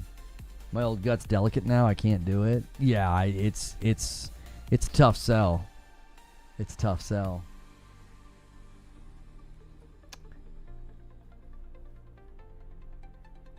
Ever had Texas Roadhouse? Yeah, chains like that don't appeal to me like at all. Like, we got a gift card from a really sweet family from one of my the kids on my soccer team that I coached. And we could go to, I think it was like Texas Roadhouse, Carrabba's, Fishbone, or Flanagan's or whatever. We don't have Flanagan's here. So we went to Carrabba's. And I was like, I literally just felt like this is why I go to local chains. Like, I just feel like local chains are better. Like local restaurants are better. There's a couple local places that we like to go to. And I feel like when I go to a chain, I'm just like a main national chain. I feel like I'm always disappointed. It's not that the food is bad. It's just like there's something soulless and salty about it all. It's like there's just, the food feels very soulless. Like it's been it's just like heated up. It feels very salty. I don't know. I just love, if I can go to a local place, dude, give me the local place. Like, seriously, especially there's places in the city, I'd like to go if it's a Thai place or if it's like Chinese. I hope they don't speak English. I hope they're just like back there, talking to each other, and I can't understand a word of it. I'm about to eat real good. Like, I just know it. You know what I mean? I go to a chain, and they're like, hey, I'm your server. Can I get you some drinks? It's just like, I don't know. Chains are just not, I don't feel like the experience is good. I don't feel like the food is good. If I go to a Thai, Chinese, Mexican restaurant, and their English is very limited, I'm like, this is going to be amazing. That's like the best, in my opinion. That's the best. We go to a place that's like that, and the wait staff and the people behind the bar and people back in the kitchen, it's mostly Spanish, and I'm like, this is the best. This is the best place to eat. Every Texas Roadhouse I've been is good. It's not that it's bad. I'm not saying that it's bad. I just feel like going to a local place is just so superior. I feel like it's so superior. Going to a local place, you'll sometimes pay a little bit more or about the same, but it's superior. And I'm not going to go to a steakhouse unless it's like Break the Bank Steakhouse. I can go to the butcher and buy a ribeye and make it at home for the same cost they're going to charge me at like a Texas Roadhouse, and I'm going to make it better. Like every time. Like I don't order steak when I'm out unless I'm at like a place that there's like they're gonna break the bank. They're so expensive. They're 5-star world renowned, like Charlie's in Tampa. I'm not gonna buy a steak from these places because I know I can make it better myself. Like the money I'm gonna give them, I could spend that exact same amount of money. It's not about the money. It's about like I could make this at home, and it'd be better. Yeah. So I typically don't order steak when I'm out. I order something that I can't make at home.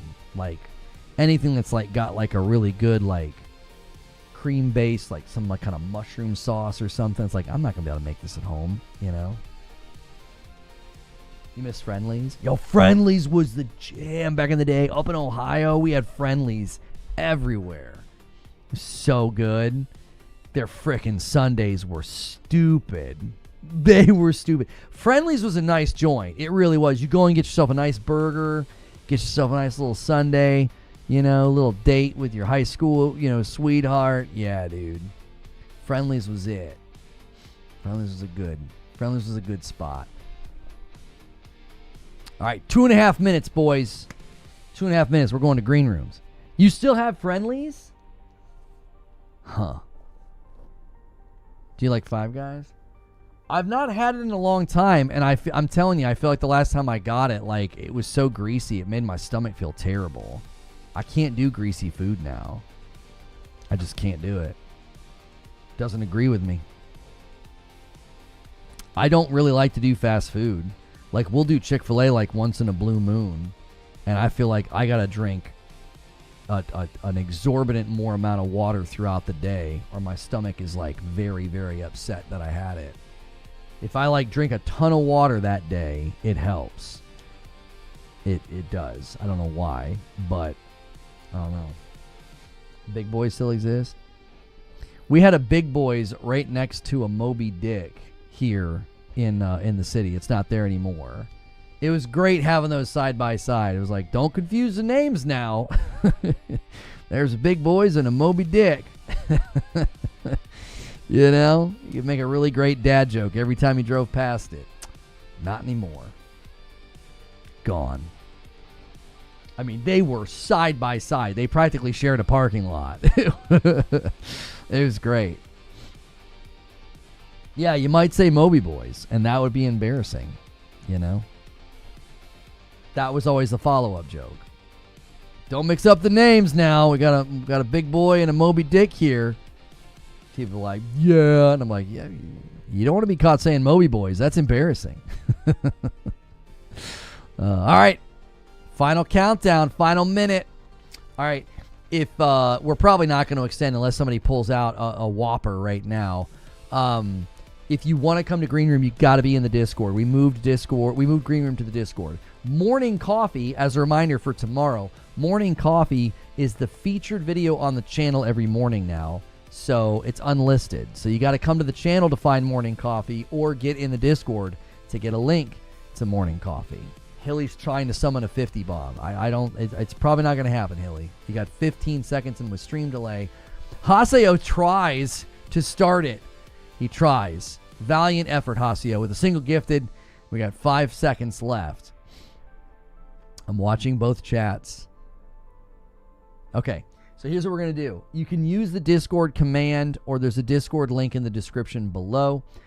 Thanks for a great day. Thank you, Haseo, for teeing us up there. 55. We're exactly 20 away from 75. That's a nice tee up for tomorrow. You're going to give one more? No, I appreciate it. That's a good setup for tomorrow. Thank you, Haseo.